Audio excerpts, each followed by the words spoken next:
Welcome everyone to another edition of Married to the Mat. I am Quase, And I'm Gabby. and we are here this week to bring you this past week's wrestling news. The weekly wrap up. Yep, and a lot of revelations happened this week. I guess the theme of the week would be surprise, surprise. Surprise, yeah. A lot of surprise happening all across the brands, and we were shocked by just how much change happened this week. A lot of what the fucks. Yeah, plenty of them. Some of these changes, we applaud. We certainly do, and we'll get to that as we go through things. But it's been a very eventful week, so let's hop into it with. Some of them are great. Some of them are Kiana James. My wife has something against Kiana James. I do. I don't like her. Kiana James. I think she's been grinding. They're pushing She's her been doing now. good. She's been doing good. I don't like it. All right. She doesn't like it. Just keep that in mind. Gabby 'Kay, doesn't good. like Kiana James. It's not that I don't like her. I just don't think she's ready. She looks ready to me. But we'll get there. And we'll get there, and you'll see why my wife is in her feelings. Okay. We'll start with AEW Dynamite. Yep. So Orange Cassidy was asked how he would find a new partner since Roderick Strong abandoned him last week, and that was a big deal. You know, Yeah. We're thinking Roderick Strong is headed toward a heel turn. Which is fine with me. I don't like him that much. Yeah, but I didn't you want know, him in the conglomeration anyway. Yeah, I think that that's coming. The conglomeration is too cool for him. Yeah, he replied that the conglomeration is large, and that's why he could then bring out Tomohiro Ishii. And it's been a while since we've seen Ishii, and he was injured before. So the announcers openly asked whether or not he was going to be healthy in a tag team match with Orange Cassidy. But we'll see how it goes. The next match of note was the AEW Continental Championship Eliminator match. And Jon Moxley defeats Mark Ryan. Not a surprise. Not a On surprise. my end, not a surprise. Not a surprise, but I like Mark Ryan. He's a big dude. He is. He can wrestle. I like him. It just wasn't a surprise to me. Yeah, the power he has, I think he should have a title soon of some sort. And AEW has lots of titles. So A lot. he should have one of them. So he did wrestle a great match. But Jon Moxley did win, and he was really pumped up about his win. And he went back to the Death Riders and, high-fiving it. So we'll see what's in Moxley's future soon. And then your favorite tag team came out. Yeah. FTR. FTR addresses the crowd, and they said that the Young Bucks were the best tag team in 2016. That's such a compliment. They called the Bucks hypocrites, too, who are fake. The Bucks then went to the ring secretly and super kicked FTR. They then challenged FTR at Revolution. AEW TBS Championship Fatal 4-Way. My girl. Willow Nightingale defeats Mina Shafir, Megan Bayne, and Mina Shirakawa. Yes. Now it's a pretty loaded, 4-way. Yeah. But it's looking like Willow has her hands on the TBS Championship pretty tight. Yeah. And, I'm happy to see it. she's been having open challenges, both for her TBS title And the tag team title. and with Babes of Wrath. So she's killing it. She really is. Now, we have our first face-off between MJF and Adam Page. And this was an incredible back and forth. MJF tells Page that he hates him and everything he is. He resents the crowd for liking Page. He even stated that the fact that Page has beaten him twice makes him sick. Page counters that he has beaten him soundly. But MJF says that he hasn't been the same since last year at Revolution. he also tells MJF that he cheats, and he's cheated the championship out of the hands of greater men, which really resonated with the crowd. And this is the part that I most enjoyed. Paige tells MJF that there is no person more like him than he is. Paige says that he craves the attention of the audience. He feels the high of being world champion. And that they both crave acceptance. They both crave acceptance, and they'll do anything for it. Yeah. Now, Paige isn't lying. Remember, he burned down Swerve's house Yeah. in that crazy fire, and that was probably the most red hot rivalry, I would say, in AEW In a long time. Yeah. You know, that just went ridiculously far. So the fact that he would do anything, he's not lying. I totally believe him. Mm-hmm. But Paige continues that he wants to end the rivalry forever and wants to have the fans choose a stipulation for the contest. Then Paige makes an incredible offer to MJF. Mm-hmm. Paige promises MJF that if the fans that if he loses, he will never challenge for the world championship for the rest of his life. Not just while MJF holds it, but like forever. Forever, yeah. And MJF gets excited and says, "You got a deal, cowboy." Shakes his hand. MJF said he'll take the week to decide what stipulation he wants. Paige says that he wants a Texas death match. So we'll see what happens this week's Dynamite. I'm scared. Yeah, I really kind of want to see where this is going. A Texas death match is bad enough. So I wonder what MJF is going to have in store. Especially when your title opportunities are on the line for it. Yeah, absolutely. Like, that's scary. That's make it or break it. Yeah, and you could see as Paige was leaving the ring that he just took a pause, and it was just like, what the F did I do? Yeah. What was I doing? thinking? What was I thinking? Can I pull this off? Yeah. And you can see it in his face and his body language as he continued up the entry. So a really, really intriguing turn of events for MJF and Adam Page. Mm-hmm. Jon Moxley and the Death Riders addressed the Don Callis family, with Moxley stating that the Death Riders are like coyotes, strong and adaptable. The rest of the Death Riders say that they are a real family and are willing to die for each other. Moxley then states that he and Takeshita must settle their rivalry at Revolution. And just to give you guys, some background, Moxley has not been successful against Takeshita. No. At all.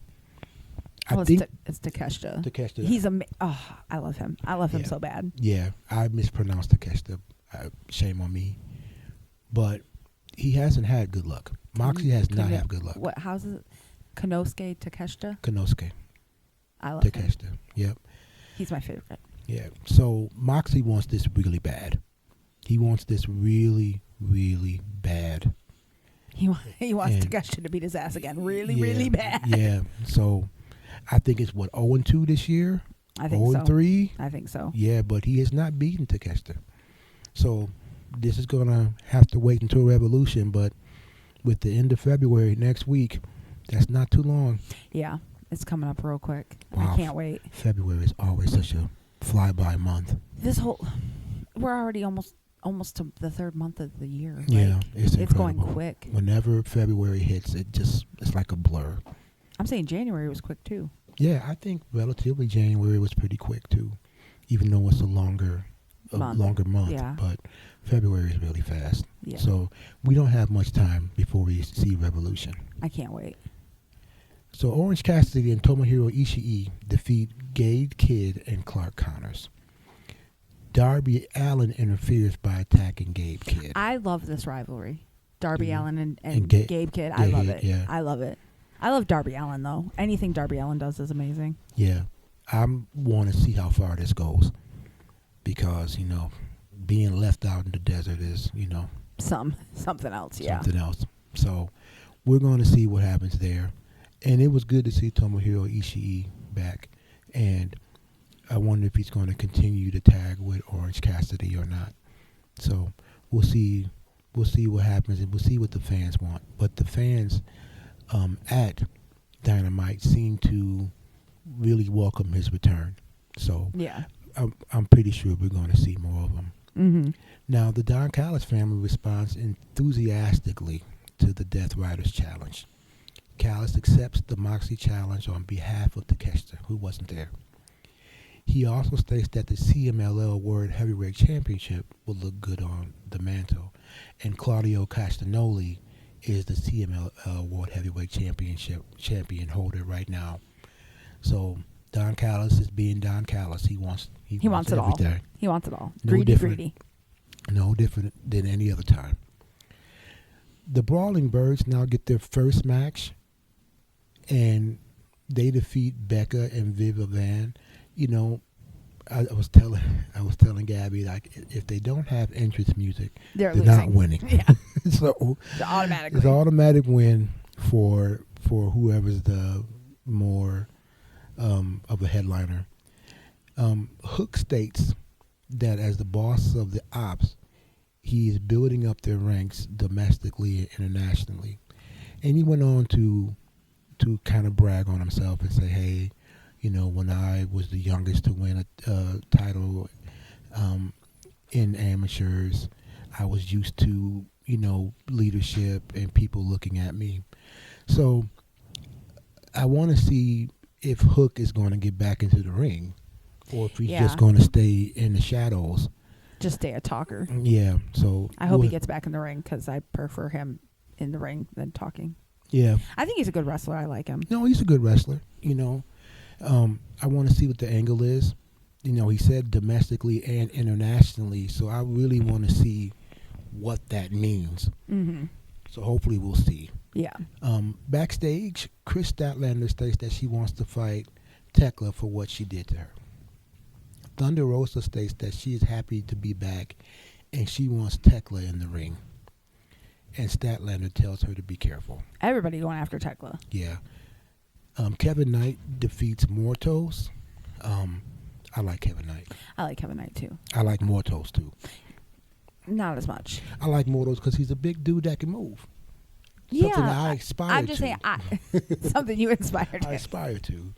I just like Kevin Knight better than Mortos. Like, I mean, if you're comparing apples to oranges. Yeah, I'm with you, and that's okay.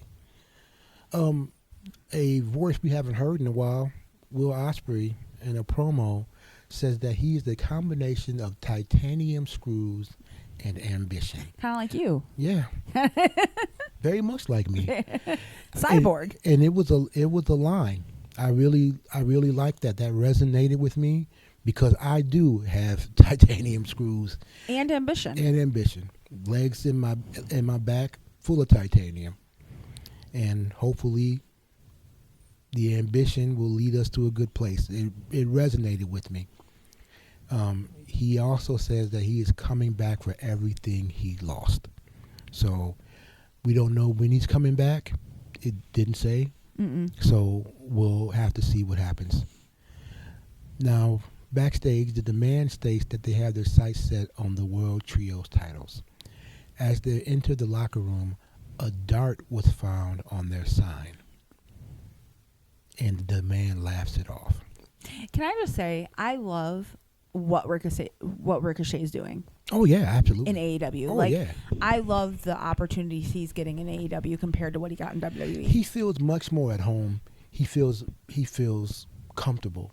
You can tell. Well, and they're giving him something to do, and I feel in WWE he wasn't given the right thing to do. Yeah, I agree. Like, they couldn't quite pin what to do with him. Yeah. And, this is where I think the abundance of titles in AEW makes a difference, honestly. Yeah. Because folks have something to aspire to. And honestly, I think WWE is getting to that point too. We already got the mid card titles in WWE for the women. Mm-hmm. You know, we have the Evolve title. We have The what's NXT title. The NXT title. Am I missing any? But you know, I think this gives. I want to the see. talent- I know it's an AEW thing, but I want to see WWE add trios titles. I know they're Yeah. not going to, but I just think it would be great. It would be, you know, because they have such a big roster Yeah. of talent. You know, a trios match would, first of all, be a change of pace, but it would give people who you know are talented Yeah. a place to be and something to work toward. Right. You If they're know, not quite big if enough to they're not- hold the singles right, title. Right. I totally agree with you. Now, this was This was dirty. I was so the upset. main event, and boy, was it a match. Was it an event? Swerve Strickland defeats Kenny Omega after a brutal match where they were throwing everything at each other. Swerve pulls it out. Swerve, and there was some debate about this, but I thought Swerve pulled the referee in front of himself to shield himself from Omega. Now, the announcers were like, well, it could have been inadvertent, but I don't think so. Yeah. I don't think so. I don't think so. I think Swerve did that. And then, you know, after he just beats Kenny Omega and they're wasted, right? Kenny Omega's out. And outside of the ring, Swerve chokes him with his chain. He power drives, you know, Omega through the announce table. And as the credits were rolling, Strickland then looks at the camera and says, I needed this. I needed this. So, It's a heel turn. is he truly healed? Because Yes. I really believe that he hasn't been a true heel or a true face. You know, especially thinking about the rivalry between Swerve and Adam Page, where they both look like faces and they both look like, Yeah. you know.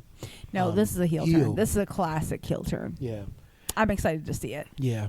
And, you know, Swerve is, don't have to tell anybody, incredibly popular.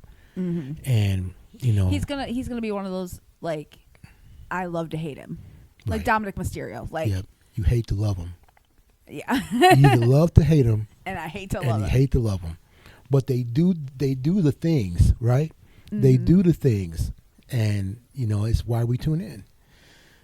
So, fast forward into Saturday, this past Saturday at AEW Collision. Last night. Yep, we have the World Trios Championship, and Adam Page and Jet Speed defeats the Demand. Mhm. So, you know, this combination of Adam Page and Jet Speed, I didn't know if it would work because you have a couple of fast high flyers, Yeah. and then you have Adam Page as the more powerful, you know, wrestler, the stronger wrestler. Yeah. But it's working really well. But it's working. It's working really It's well. working really well. And I like Jet Speed. Yep, and the Demand, of course, now is this going to be a rivalry? We'll have to see. Or is it a one-off? Or is it just a one-off thing? But from the way Ricochet's talking about his plans for the Demand, I don't think it's going to be a one-off thing. I think they're going to try to find a way to get that World Trios Championship. I think they're going to try to find a way. I don't think this is over. So backstage, the Rascals are doing what the Rascals do, Doing what the Rascals do. smoking trees. FTR then interrupts them and says, "That's what I smell. You smoking the devil's lettuce." I haven't heard that term But in it a looks long like time. something they would say. It like they does. look like people that would use that term. Yeah, they do. I kind of chuckled, and they said that, you know, the Rascals are bringing AEW down, and FTR said that they wish they would have won their match last week so that they could whoop them, and the Rascals said, you know what, Whoop us now. bet, let's fight now, and they said, you know what, let's do an eliminator match on top of it. FTR says, cool. They Mhm. accept. The Young Bucks defeat the Squirrel. And I expected the Young Bucks to beat the Squirrel. I but really like I the Squirrel. really like the Squirrel. I do I too. really do. They are some very dynamic wrestlers. They work together Really incredibly well. Yeah. It's like, you know how you have a natural tag team Mhm. and not like stars just being thrown in Being with put each together, other yeah. and just put together. They you're a work. They star. work together. It reminds me of who I call Casey Squared. Yeah. It did not. It did not catch on. Nobody called them Casey Squared. Yeah. But Katana Chance and Caden Carter. Yeah. A true, They just have Tag such team. a synergy with each other. They It do. really works. and they were tag team champions in WWE, and both Gabby and I thought it was a shame When that they were got gone, let go, yeah, because to me they were the cream of the crop yeah, for the tag teams. And Yeah. I still think they are. You know, there aren't too many tag teams on the WWE side where you're like, yeah, with Yeah. the exception of maybe the Kabuki Warriors. yeah. They work together really well. But that's who the Swirl reminds me of. Yeah. Kind of it's that same vibe it's that where they same just like vibe. they get each other Yeah. on a level that a lot of you can work with somebody and not get them Right. and Yep. have that synergy with them. Yep, I agree. So I think they're going to be something. I hope. Yeah, that, I hope so. I hope they that don't split them up. Yeah, I hope so. I mean, because they could be singles people easily. Yeah, they could definitely be You singles know. wrestlers. Yeah, they remind me of the Street Profits on the WWE side, where they have such synergy with each other. They're a true tag team, but to my chagrin and everyone else's, they're not on television. Yeah, Why are they not on television? But I digress. we're talking about AEW right now. Yes, I digress. Now, this was interesting. So, MJF confronts Andrade El Idolo for interfering in his match at HOG.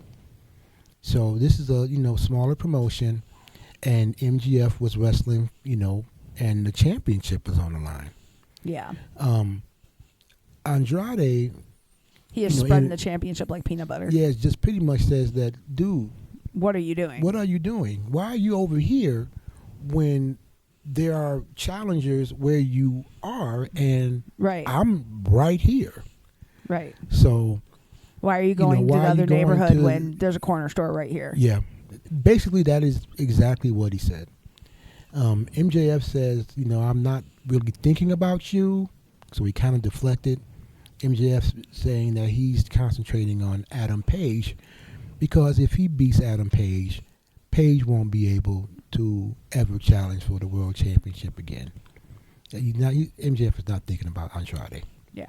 So, and the two wrestlers exchange insults, and MJF leaves like a little MJF bitch. leaves, Like a little so- bitch. So you know how MJF is. So the CMLL World Heavyweight Championship match with the CMLL rules in place. Claudio Castagnoli defeats Josh Alexander. We weren't surprised. Mm-mm. I'm wondering about this, because Well, and it adds another layer to the Don Callis versus the Death Riders thing. it does. And there are luchadors in the Don Callis family, but this is a lucha libre title, so I'm Yeah. confused. Yeah. What's happening? It's a title. It's a title. It was a title It's defense. a title. That's about all I can say about it, because I don't really get it. But Castagnoli wins, and I don't think he's going to be. I don't think he's going to lose it lose anytime that title soon. anytime soon. No. Megan Bain defeats Becca. Again, if they don't have ring music, They're they're losing. Tommaso Ciampa then states that it's been 21 days since he defeated Mark Briscoe, and a few days later, of course, losing it to Kyle Fletcher. Mm-hmm. Ciampa continues that he wants Kyle Fletcher in a match when he returns from Australia. So, the Don Callis family again has another match with the Death Riders. It's just iterations at this point. It's putting a couple of people from Don Callis with a couple people from Death Riders, a couple different people, to a couple Yep, different it's just people. it's just a It's a wash and lineup repeat. change. Yep, So we're going to put this combination together this time, and we're going to put this combination together and see who wins. And I'm entertained by it, though. I'm not mad. And the Don Callis family wins this time. I think they've won the last couple. And they have so many people that it doesn't get stale.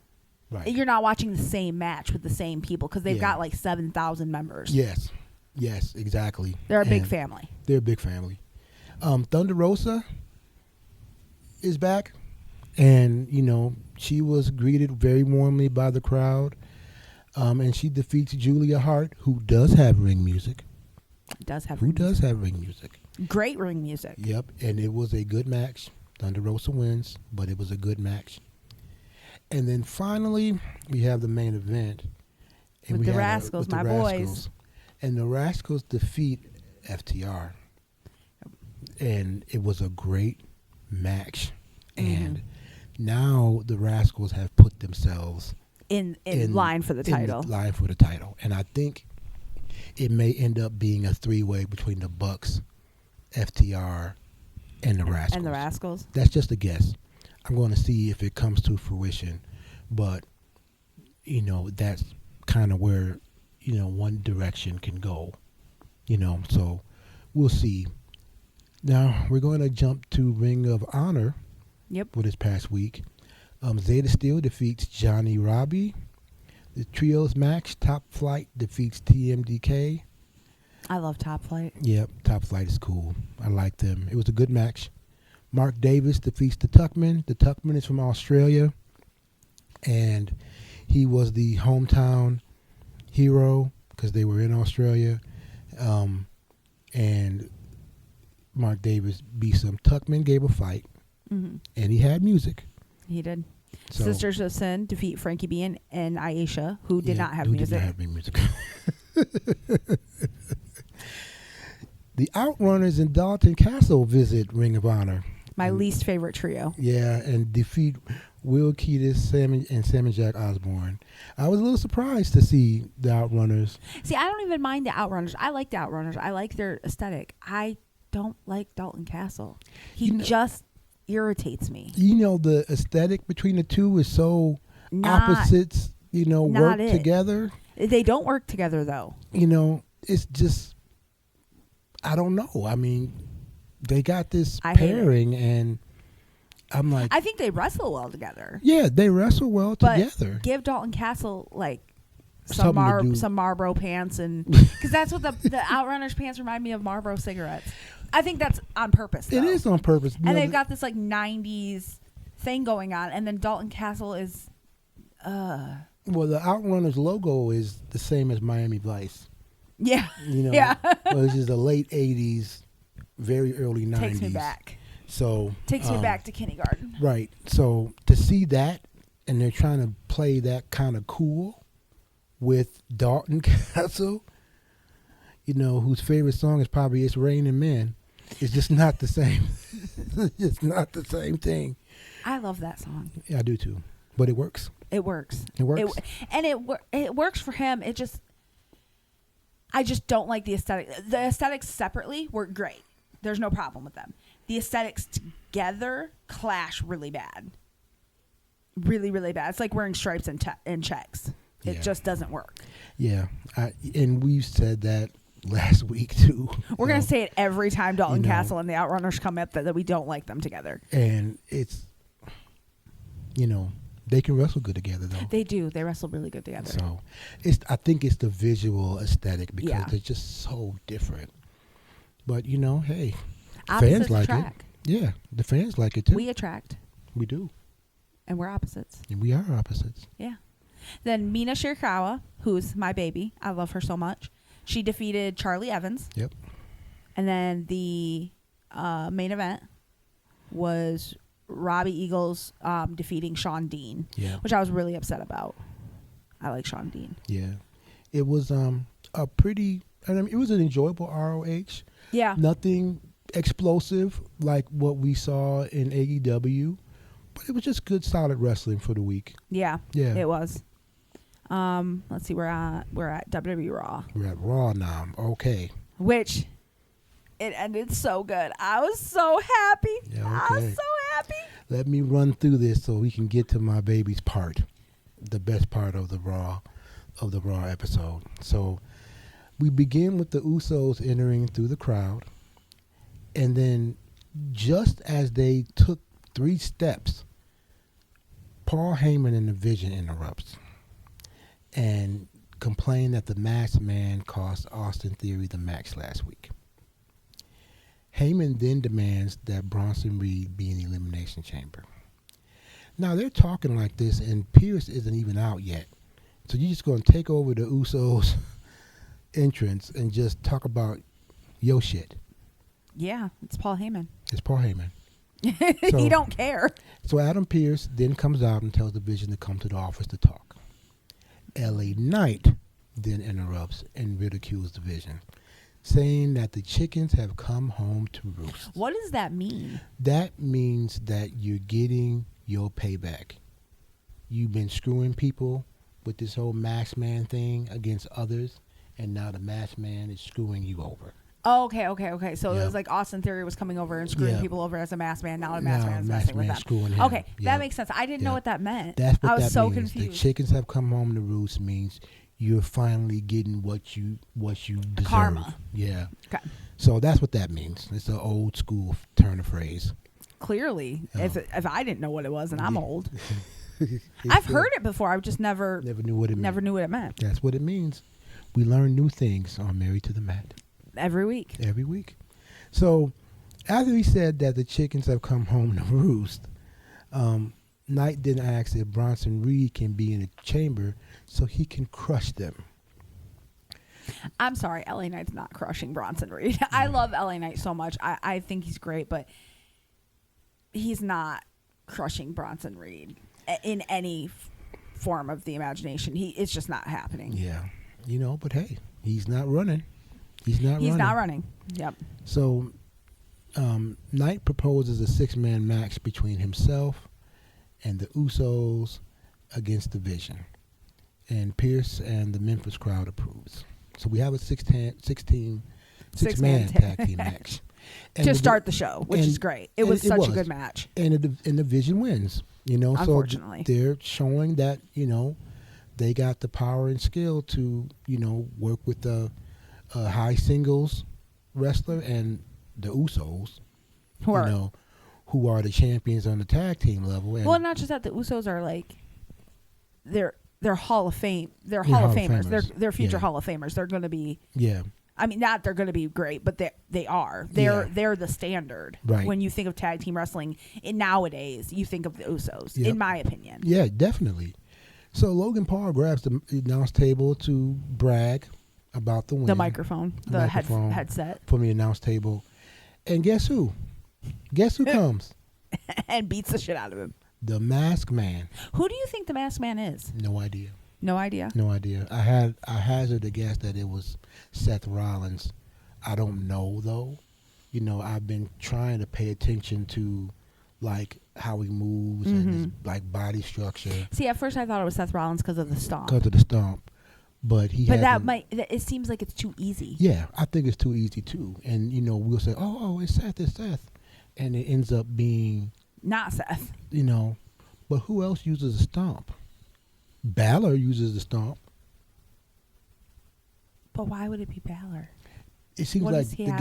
guy is taller. He's got the thing with CM Punk right now. Yeah, the guy is taller. So I kind of wrote Oh, I don't know, Finn but it's Balor bothering me. off, but I don't know who this is. And it could be somebody new. What if it is somebody new? That would be great. That would be great, but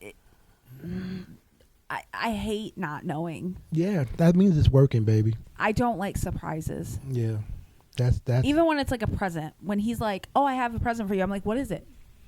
Don't make me wait to open it. I want to know what it is now. And you watch wrestling. And I do watch wrestling. You A watch lot of wrestling, where there's surprises galore. it. Not much surprises me though. Yeah. So backstage, a mysterious crate is A present big crate. with writing saying, "Don't open until February 28th, 2026," which is, of course, Elimination the Chamber. date of Elimination Chamber. Pierce is utterly confused about the whole thing. And you know what he does?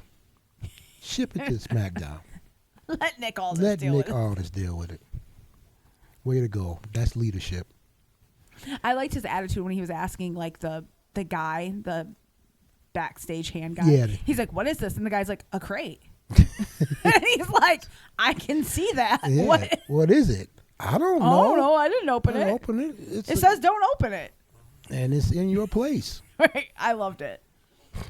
And and Adam Pearce's response is on par. Send it to SmackDown. Send it to SmackDown. I ain't Let got let time. Nick Aldis Let deal with Nick it. Aldis deal with it. So there's still the rivalry between the two brands. So we have an Elimination Chamber qualifying match.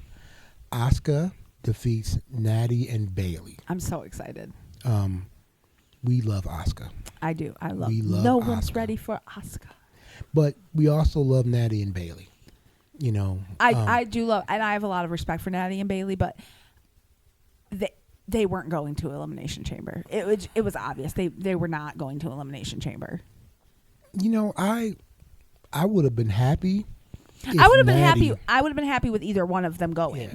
It's just not the obvious choice. Yeah, I would have liked Natty, who had this remake and she's wearing all black. And But to be fair, You know. there have been matches this week for the Elimination Chamber that the not obvious choice won. right, So that's very true. we had some surprises this week with the Elimination Chamber matches. Definitely so. And to Natty's point, she has this thing going with Maxine Dupree. Mm-hmm. So I think that is going to stay hot, Yeah. you know. And for Bailey, I'm not sure Well, about Bailey and Lyra are attempting to get a tag team title Yeah, in that realm, unsuccessfully Right. attempting to get into that realm. But I think Bailey and Lyra are really good together. I don't know why they're not yeah, pushed I as think a so tag too. team as much. Yeah, I think so too, and I still think that there needs to be more tag teams on Raw. Mm-hmm. You know, so it wouldn't hurt at all. Probably would help a lot. So backstage, Adam Pearce is making a contract offer to Oba Femi. Everyone wants Oba. As Oba was leaving, Rusev enters the room and just this stare down ensues. And I'm like, I don't know if you want that smoke, Rusev. No, I he don't know doesn't. if you don't want. I don't think you want that. He smoke. does not. He's not. He's a scared of you. non-smoker in a nightclub right now. Yeah, He does not want it. He is not scared of you, Rusev. Not in the least. So, Liv Morgan and Dominic Mysterio sit down for an interview with Michael Cole. She tells Cole that she isn't rushing a decision about which champion she wants to face at WrestleMania. Stephanie Vaquer, the Women's World Championship, crashes the interview. She then berates Liv Morgan in Spanish as Mysterio translates and then stops. When Vaquer leaves, Morgan cries in Dominic's arms. For those of us who speak Spanish, you know what was said. I do not know what was said, but I'm pretty sure it was bad. Vaquer pulled no punches. None. And to see cocky Liv Morgan Cry like a reduced to tears, I was just like, wow. So I want Stephanie Vaquer and Liv Morgan now. Liv Morgan's not going to be. You don't want Jade Cargill in? Jade Cargill will kill Liv. So will Stephanie Vaquer. But they Which have, will be more entertaining? they though? they have Liv sim- is dead either way, but Yeah, which one's more they entertaining? have a similar body type. Yep. You know, Jade they're- is quite a bit they're crafty. taller. Yeah, they're crafty wrestlers. Jada's the powerhouse who just murders people. It's a bad match for Liv. Yeah. It's a bad match. Whoever's coming out of Elimination Chamber is gonna go against Jade. But I think this exchange pretty much sealed the deal. Sealed it, yeah. Yeah. Well, and Stephanie's on Raw, so it makes sense. Yeah, it makes sense. CM Punk addresses the crowd and says that Adam Pearce is upset that he is defending his title at Elimination Chamber before WrestleMania. Mm-hmm. Punk says he wouldn't be himself and fans would like him if he didn't make folks mad sometimes. Finn Balor then interrupts Punk along with Dominic Mysterio and JD McDonough. I'm and it so is happy. so good to see JD McDonough back. I'm so happy to And- see him back. And I want to tell you that JD McDonough is a wrestler's wrestler He is. because that man hurt himself badly Mm-hmm. You know, when he had that jump and landed on the announce table, And like and cranked his neck cranked back his and neck passed back out and as soon as he got passed to the out, back. but finished That the I match. had so much more respect for him. Yeah. After that, like I used to make fun of him because of his bobblehead, but I can't even talk about his bobblehead anymore. Just because I have so much respect for him as a wrestler. Yeah, and you know, it was a reminder that wrestling is dangerous. Yeah. You know, we enjoy it, but wrestling is dangerous. It's Yeah. downright scary. You know, and we thought, the both of us thought that maybe it was so severe we wouldn't see him back ever. Right. You know, and he's back, and I'm happy he's back. So, Well, and he's back from a shoulder injury now because he no. already came back Yeah, from came back from the big injury. the puncture to his lungs. Yeah. So yeah, He's had a bad run of luck. he has, and I want him to win. I truly do. I do. I'm rooting for You him. know, he had the tag team titles, and I was happy for him because he deserved it. We're going to see what happens. But Finn tells Punk that he has to go around the world to be the best in the world. And Balor said he's wrestled in Europe, and he's wrestled in Japan, and he's wrestled in Mexico. He's been all over the world wrestling. And where has Punk been? And where's Nowhere. Punk been? Nowhere. And Finn says you have to be the best in the world. In the world. In the world. I'm the real best in the world. Mm-hmm. And he is the true best. Punk responds that the Judgment Day is bringing him down. He says, you know, you have all this talent, but you're wasting your time with the Judgment Day. Yeah. Just get out of there so you can be a better wrestler. Mm-hmm. Punk then turns his back and says to Balor to jump him and show the world that he cannot take Punk by himself. Balor prevents McDonough from attacking Punk. Because JD was ready. JD was ready to get him. He was like, He was oh, ready you want to to get get him. jumped? Okay. He was ready to get him. So you know, Balor kept McDonough at bay, and Punk leaves the ring. So it was a good Little good promo, yeah. You know, and I like Finn Balor. He's also a wrestler's wrestler. Yeah. I believe. I think I like JD better. Yeah. Yeah. Well, I just know that when Finn said he's been all around the world, He wasn't lying. He wasn't yeah. lying. Yeah. We've seen him Everywhere. wrestle everywhere. Yeah. So And not just everywhere WWE sends him. Everywhere. Right, everywhere. You know, so, you know, respect to Finn Balor. And then backstage we have Rhea and Io. Mm-hmm. And I love them so much. Yeah, they tell Byron Saxton that Lash Legend and Nia Jax couldn't take their titles, and that the road to WrestleMania is difficult, but they are ready. Asuka and Kairi Sane appear and heckle the champions. Asuka continues to mistreat Kairi Sane, and she is visibly shaken, and the champions feel sorry for her. I can't wait for the moment that Kairi Sane tells her to fuck off. Yeah. I love Asuka to death. I think she's playing the role really well, but I can't wait for that moment where Kairi's like, you know what? We're not doing this anymore. Yeah. I can't wait. We wonder when the breaking point's going to be. I'm looking forward to it. So we have next the number one contender match for the Intercontinental Championship. Penta defeats El Grande Americano 2.0. That's what we call him. And the OG El Grande Americano appears and offers respect to Penta. He then attacks the imposter in the ring. So they are not letting go of this, you know, OG versus OG 2.0. versus 2.0 thing. I can't wait. I can't wait for the match. I'm so excited. And- Chad Gable versus Ludwig Kaiser. Are you kidding me? And remember, he excited. attempted to pull his to mask take his off. mask off, yeah. You know, and he got it back. So, I mean, it's probably the worst kept secret in wrestling. Yeah. But we'll act surprised. You know. We'll play into it's kayfabe, but you got to play into it. That's the joy of wrestling, is knowing things are not what they are, but just playing into it and like suspending your disbelief to that's part of the enjoyment of it. It's for fun. me. It's definitely fun.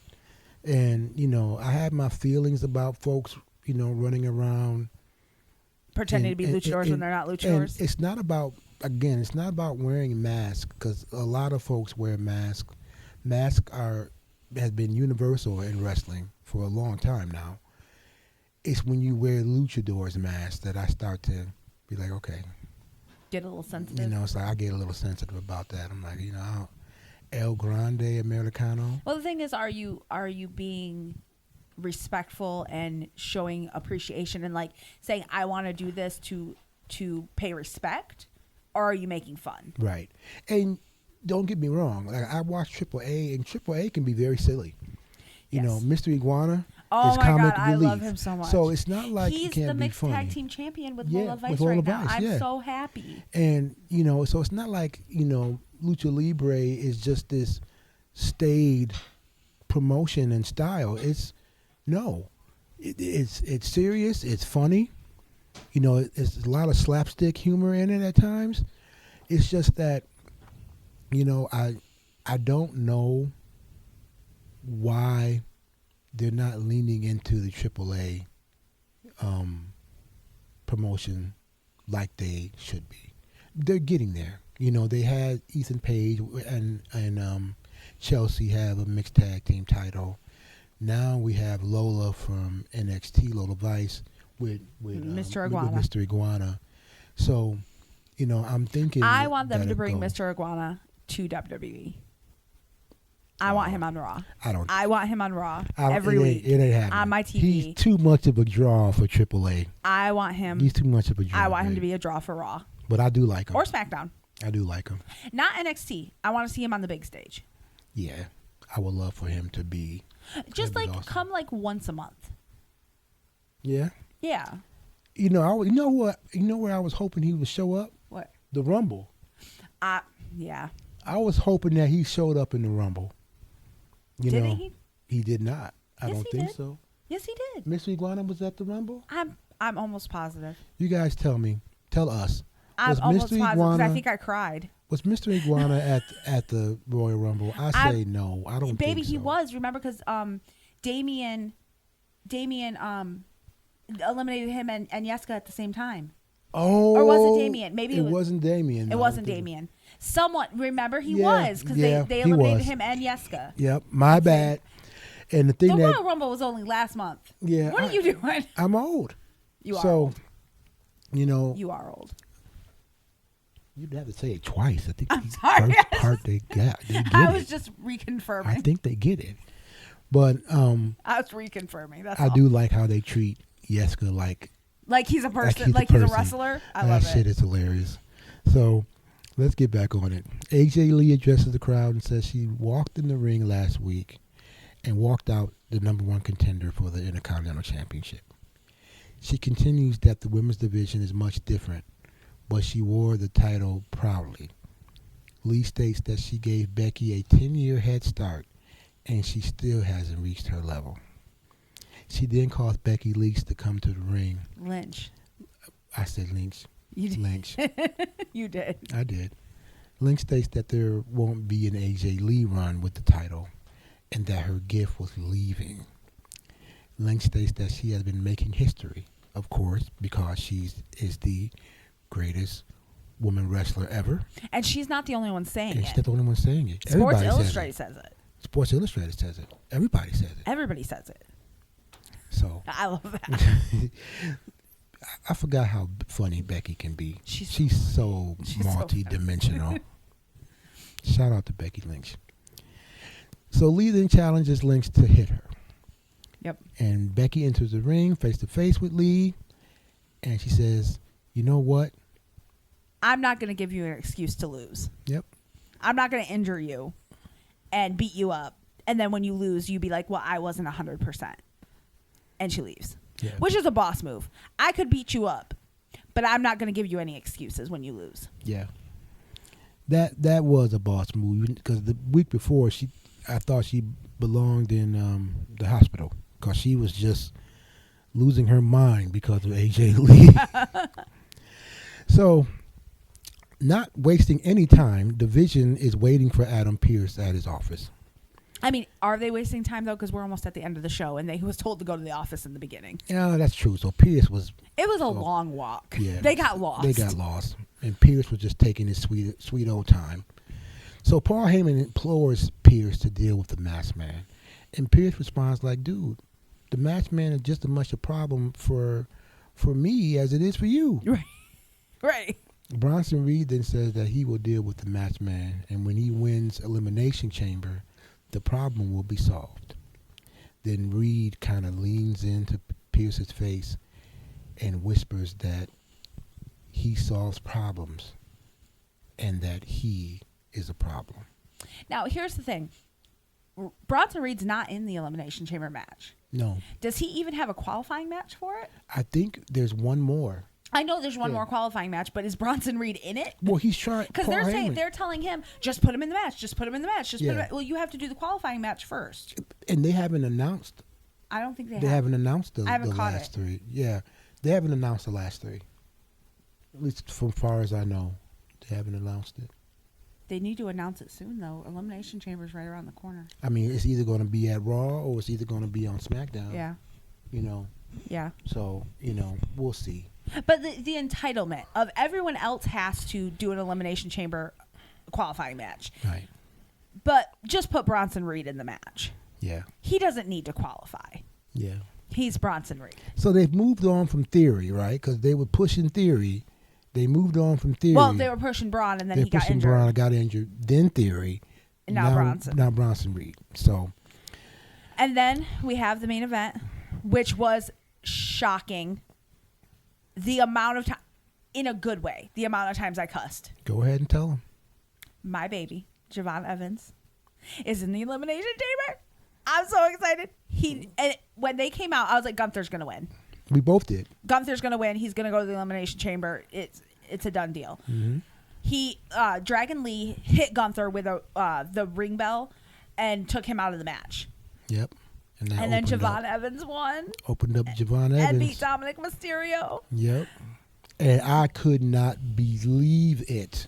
The Elimination Chamber going to be bouncy. Yes, indeed. I But- can't wait to see but what we he were does. we were quite happy. We were thrilled with it. Can you I'm imagine sure the many kind of you guys- spots he's going to have in the Elimination Chamber Oh, with what yeah. he does in a regular ring? Oh yeah. I cannot wait. It kind of reminds me of when they had the Elimination Chamber a few years ago, and the Street Profits were there, but which Prophet was in? Which Prophet was in the Elimination Chamber? Montez Ford. Montel. I said Montel. Yeah. I was thinking of Montel Jordan. Yeah, Montez sorry. Montez Ford. Remember he did that ill jump off the Javon's probably going to do Oh, I can't wait even to see higher. it. I can't wait to So see it. I'm looking forward to it. It was a great Raw. ending. Great It was a Raw, great ending. It was I good. loved it. It was. I can't say enough. I bet. I am. Grinning ear to ear. I'm Yeah. such a big fan of Javon Evans. He's our kids' age. Yeah, he's like 21. He's 21. Yeah. We have 21-year-old kids that can't do dishes. Okay, I have a 21-year-old kid that can't do dishes right. But like to see the kind of things he does, like what, where, when, how. Yeah. It's like watching Leon Slater.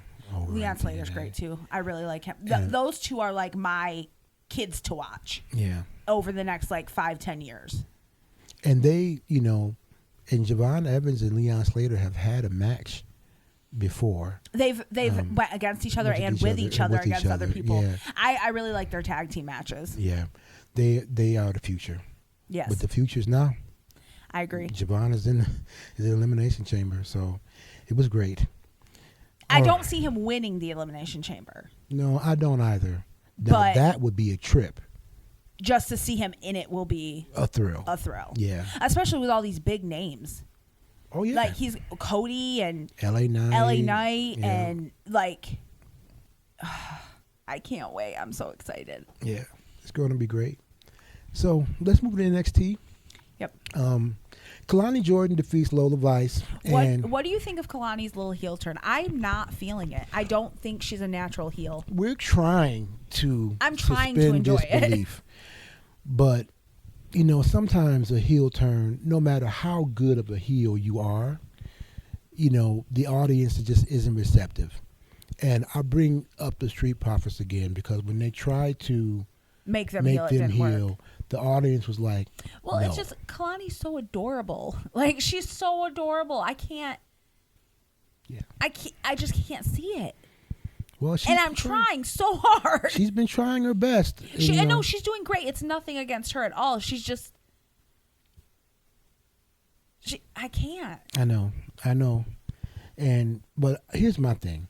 Lola Vice has to win one of these matches. Right. She can't keep getting beat up by Kalani. So And everybody else.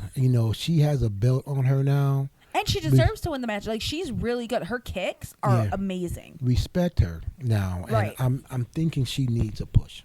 And I think, they sent her to AAA. She gets a mixed tag team title. Good for her. She deserves a title. Now let's do it in NXT. Let's see what happens. Tony D'Angelo states that Cutler James was a good wrestler at Duke, but he fell into the wrong crowd. And he continues stating that Dark State took everything from him, so he would do the same to them. I'm enjoying the dark Tony D'Angelo. What about you? I am too. I didn't like it at first. At first, I didn't like it. But the more he expands on what's going on and why. I didn't like it when he was just standing in the crowd and looking and throwing little black flowers on people. I'm just like, what is he doing? Yeah. But now I'm every week I'm like putting the pieces together and I'm liking it more and more. Yeah. And Dark State being such a menace in NXT, nobody's really said I'm going to take them on. Mm-hmm. I mean, frontally, like I'm going to take them on. And so Dark State responds to D'Angelo and state that D'Angelo has no chance, and Cutler James will face D'Angelo in the ring. So Ricky Saints is making his way to the arena from the parking lot and is a victim of an ambush by Joe Hendry. And, the Joe Hendry era is here. And yes, it is here. It is strong. Yeah, Ricky Saints got a bit of a bit of payback, I should say. And Joe battered him pretty good. Yeah. So, I'm here for it. Yeah. I don't like Ricky Saints. So. Yeah, I want Joe to be the champ. He's been bruised. He's done everything. He is the champ. Well, I want him to stay the champ for a while. Oh, okay. I was like, I should say that. He Yeah. won. Yeah, I want him to keep the belt for a while. Me too. Yeah, I really do. Shiloh Hill states that he has a counter for the moveset of Ethan Page as he studied all of his moves. We'll see if he can beat Ethan Page. Hank and Tank enter and they hype him up a little bit. See, here's the thing about Shiloh Hill. I love him. I think he's great. I don't know if he's ready to beat an Ethan Page yet. Because he's still really, really, really new. Yeah. He's learning and he's picking up things pretty fast. He is. And he's great. I don't know if he's quite there yet. All right. Maybe some matches. I wasn't expecting. We him might to be beat surprised, Ethan though. yet. There's been a lot of surprises this week, so it might just continue. Right. So, I like Shiloh Hill too. So, I like when he takes out his teeth. Yeah. It's so gross. And like when he takes out his teeth and he like when he put them in Ariana Grace's hand and she's like, I loved it. That was funny. That was so funny. That was so funny. So, Joe Hendry is in the ring now. He calls out Ricky Saints. Ricky Saints insults Hendry and says that he stole the championship. He continues by saying Hendry is just a meme. Hendry demands Saints come to the ring, and then Saints says that they will have a match at Vengeance Day. So we already have Ricky Saints back in the title picture, and I don't know why. Me either. Is he the number one contender somehow? I hope Is not. there not going to be a number one contender match? Yeah. I don't get it. But I guess I don't know, but match. I don't like it. They're having a match. So we'll see. Izzy Dame laughs at Tatum Paxley and says that she doesn't have a higher level. Remember past week, Tatum Paxley said that she could hear calming voices and that she was existing on a Higher higher level, higher plane of existence. Mm-hmm. And Izzy Dame was like, "Nah, you just the same old Tatum. You just had a mental break. That's Yeah, all. that's You're just all. psychotic right now. You're the same. You're just the same." And then the Culling set their sights on the tag team titles. So, Izzy Dame, we got to see, if she's going to keep this rivalry with Tatum, or is she going to? So far, open I'm up. enjoying it. Yeah. I really like Tatum Paxley. I really like Izzy Dame, and I liked them together. Mm-hmm. And I liked the their relationship after Tatum won the championship. How you could tell that Izzy wanted her to keep it, but that she was jealous. Yeah. Oh, definitely. And then she turned on her. Yeah. And I liked all that. So I'm liking where it's going. Yeah. I want to see it more. I do too. So Tony D'Angelo defeats Cutler James. Mm-hmm. Dark State then attacks, and D'Angelo lays waste to them, all of them. Mm-hmm. So we had that bit of drama. I loved it. It's like Tony D'Angelo ate the mushroom. He ate the He mushroom. took the red pill. Yeah, he took them out Yeah. quickly. So I love this. I really do. So after that, Ethan Page talks to the Vanity Project. And can we just talk about how annoying the Vanity Project is? Absolutely, we can. They are so fucking obnoxious. Yes. They're like Yes. 12-year-olds I want to put in a corner. Oh my gosh, they act like, Ugh. they act like college freshmen who are virgins still, but they party hard so that nobody asks them. I do not like them. I don't like them either. But I don't like them at all. that's the reason why I watch, because I love to hate them. Yes. So that's okay. So So he's talking to the Vanity Ethan, Project yep. when Miles Bourne enters. Miles Bourne enters, yep. Paige says that he knew he would seek him out. Paige denies him a shot at the North American title. And Bourne says, hey, we'll see about that, and leaves. Ricky Saints then enters and says that himself, Paige, and Vanity Project will all have titles at Vengeance Day. So Ricky Saints now has an alliance with Ethan Page And the Vanity Project. and the Vanity Project. I will say this Vanity Project is a really good name for them. Oh yeah. It's a very well fitting Oh name yeah, for they them, are vain. for their attitudes. Yeah, and- they live up to the oh name. yeah, it's a good they're obnoxious, but it's a good name. Yeah, and here we go. They have the fatal 4-way match for the number 1 contendership, and guess who? The Vanity Project beats the Culling, Hank and Tank, and OTM, which I was not expecting. Yeah, no, I was so surprised. Yeah. In a bad way. Yeah, I was like, I really wanted I would have picked any of the rest of them. Like, I'm not a huge fan of the Culling. I'm not a huge fan of Hank and Tank. I cringe to say that, but I'm not. I just don't like them that much. I really like OTM, but I would have picked any of them before Vanity Project. Yeah. So we continue with a sobering look, or peek, I should say, At Carver. about Keanu Carver, who I believe is being interviewed by Stephanie McMahon. I believe she was on the pod. He was on her podcast. I think so. Yeah, he was on her podcast, and he was talking about his upbringing, how rough it was, gunshots. Yep. He lived in a really bad neighborhood, Mm-hmm. and he was lucky to get out of it. He went to play college football, but That he ended up ending. yeah, he ended it because he couldn't keep his discipline together. He had his temper, and he ended up being off the team. And then he says, I love to hurt people. And I don't know if this is just an honest, declaration of how he really feels, or if this is playing into His character. Or maybe a little bit of both. Or maybe a little bit of both. But he said that he loves hurting people, and he has an uncontrollable disposition.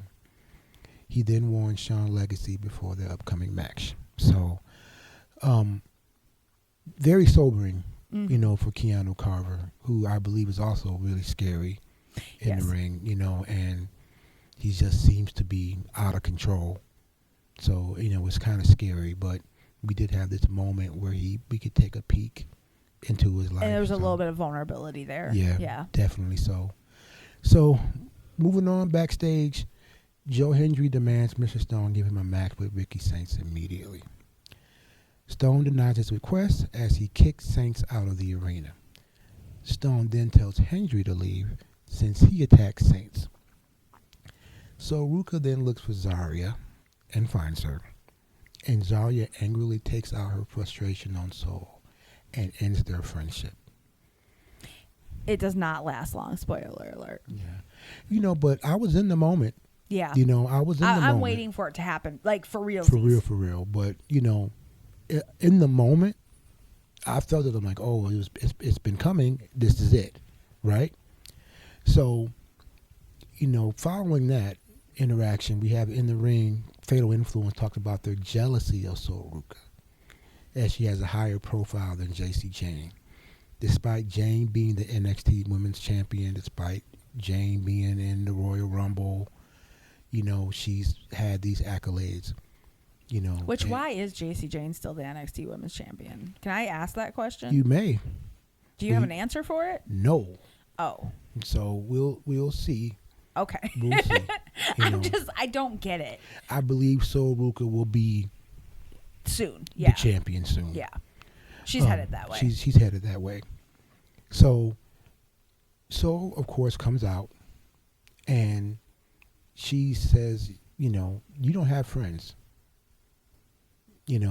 And Jane responds that you have to reject your best friends to be successful, which got a look from her partners. But, from Lainey Reed and Fallon. And Fallon Henley. Yeah. And, she stuck with it. Mm-hmm. Ruka then countered and says that JC Jane is not strong enough to have a friend who stands beside you without standing in front of them, which was probably the quip of the night, Yeah, because JC's always like one step. Like, she's next to them, but she's always one step ahead of Lainey and Fallon. Yeah. And so she continues and says, you know what? I'm better than you. And I'm going to win the championship. So, of course, Fatal Influence attack Ruka viciously. And then there's this pause, right? So in the back of your head, are you wondering, is Zarya going to come out and rescue her, or is Sol Ruka just going to get beat Just down? on her own, yeah. And, of course, Zarya comes out and out. clears them out. Clears them out, and after some tension, they stared at each other for a few minutes. And they hug because they're Then they besties hug again. Because they're besties.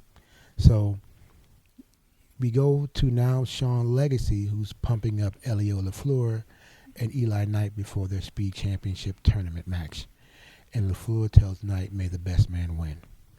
So in the Speed Championship tournament for the number one contendership, Elio LaFleur and Eli Knight have a no decision, as there wasn't a pinfall within 3 minutes. Mr. Stone then announces a three-way match for the Speed Championship as a reward to LaFleur and Knight. So the three-way match will have a 7-minute time limit, and of course, it's going to be with the Speed Champion, Jasper Troy. So, which I'm excited. I like him. I really like him. I want to see him do more than the speed matches, though. Like, Yeah. I want to see him in a full run match. yeah, absolutely. So we pivot now to Uriah Connors and Charlie Dempsey, and we've been having their heart-to-heart for a minute now, and Uriah is still trying to get, Charlie to, hey, let's go over with Lexis King and those guys, and let's do that. And, of course, Dempsey is still non-committal and is reluctant, and he leaves. And as he leaves, of course, Lexis King, Stax, and Ayanna Grace enter. They encourage Connors to join them so that he will be successful. Grace states that all she needed was a chance to show what she can do. Now she is the TNA Knockouts champion, and it's time for Uriah to show what he can do. I'm still so mad about that. I'm still so mad. Yeah, I wasn't expecting that at all. So Mr. Stone speaks with Fallon Henley, and he promised her that she would get a chance to defend her title. And Blake Monroe. when you think about it, she hasn't defended her title She hasn't. in a while. She hasn't. And then, of course, Blake Monroe comes in and asks for Jada Parker's whereabouts. Mr. Stone states that Parker is suspended and she was injured, and that he suspects Monroe. Mr. Stone then announces a women's speed tournament, with the first match being Blake Monroe versus Thea Hale. Dark State appears. They argue among themselves after their failed attempt to defeat Tony D'Angelo and gain a chance for the tag team championship. They then recommit to being the dominant force in NXT. Zarya and Soul reconcile. Zarya says that they are a great team and that their partnership has elevated both of them. Zarya then states that things can return to normal if she supports Ruka's women's championship bid.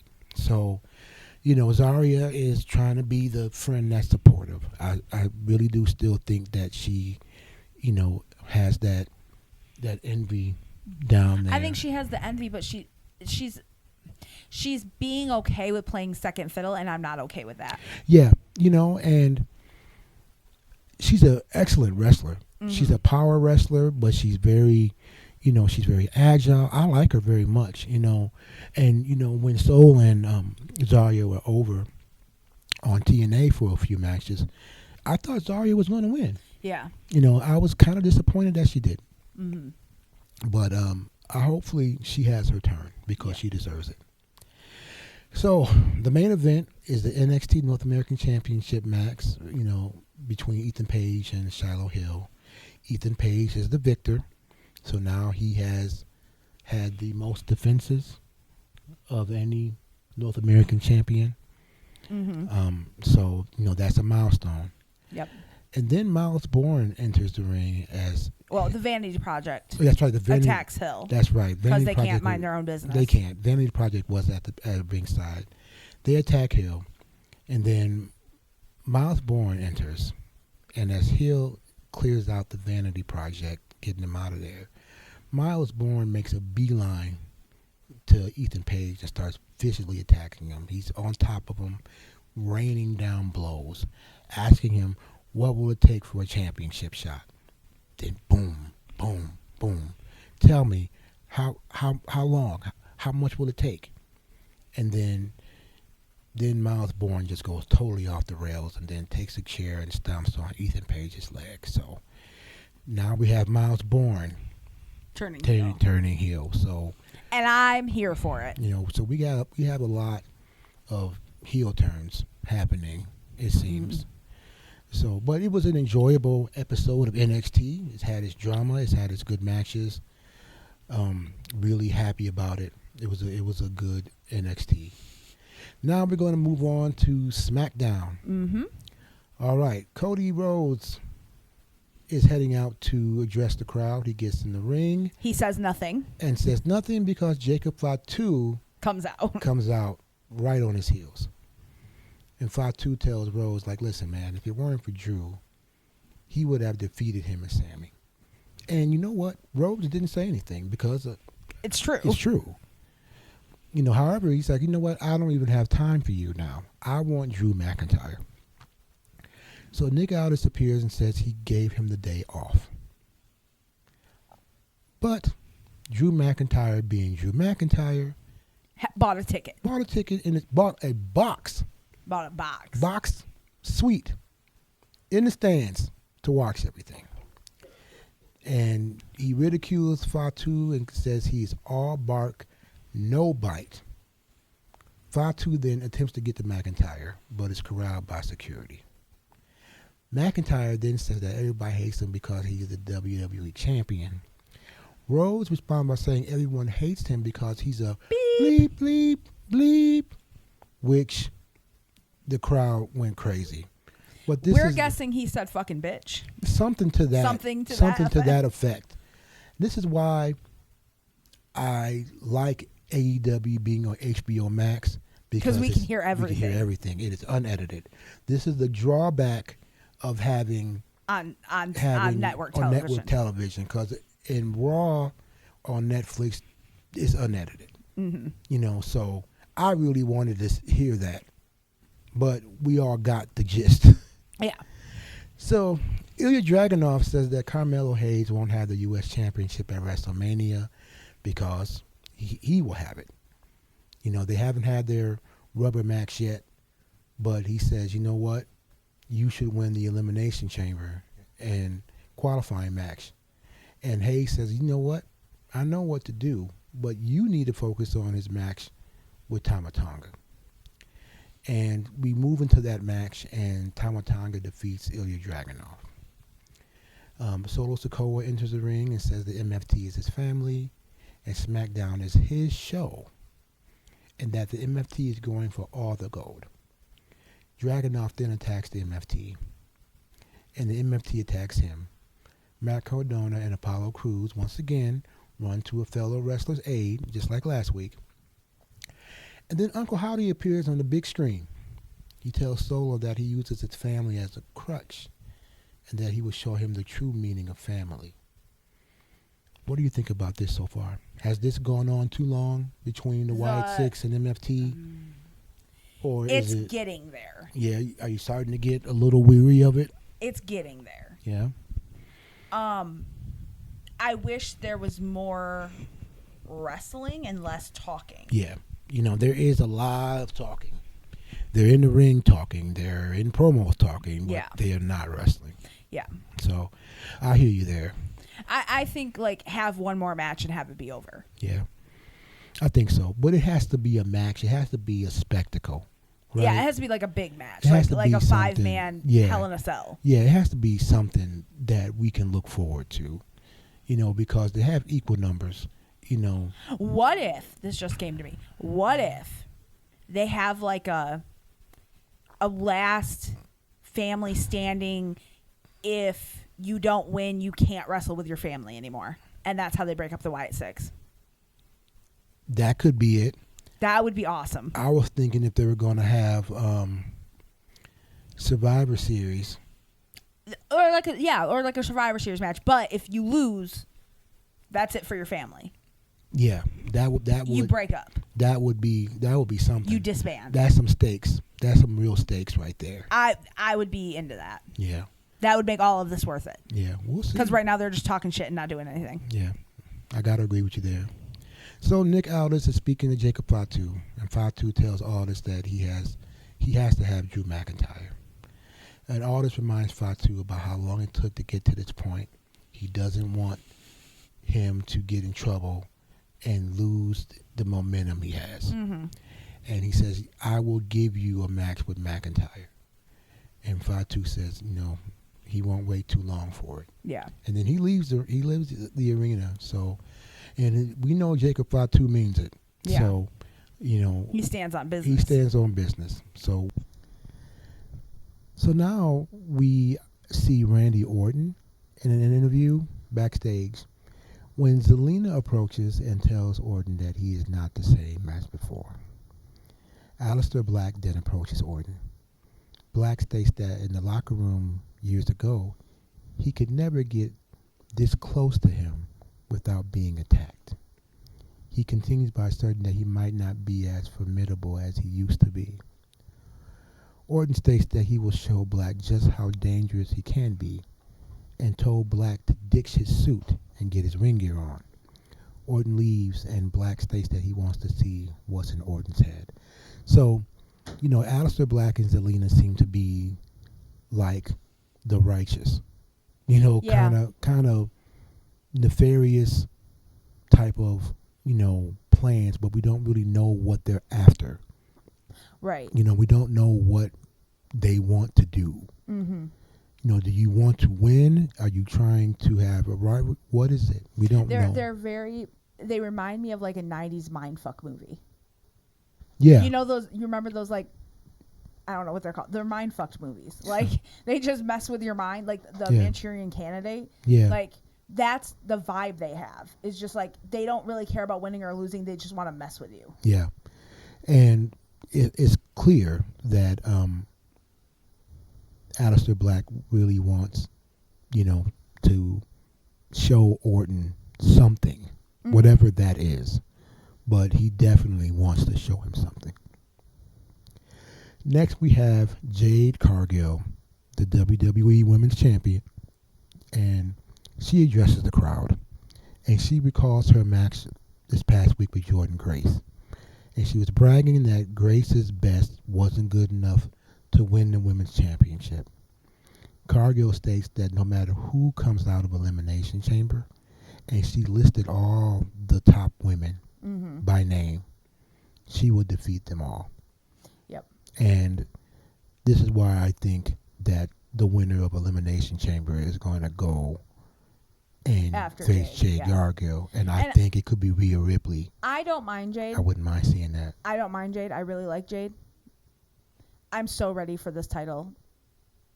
This to be over.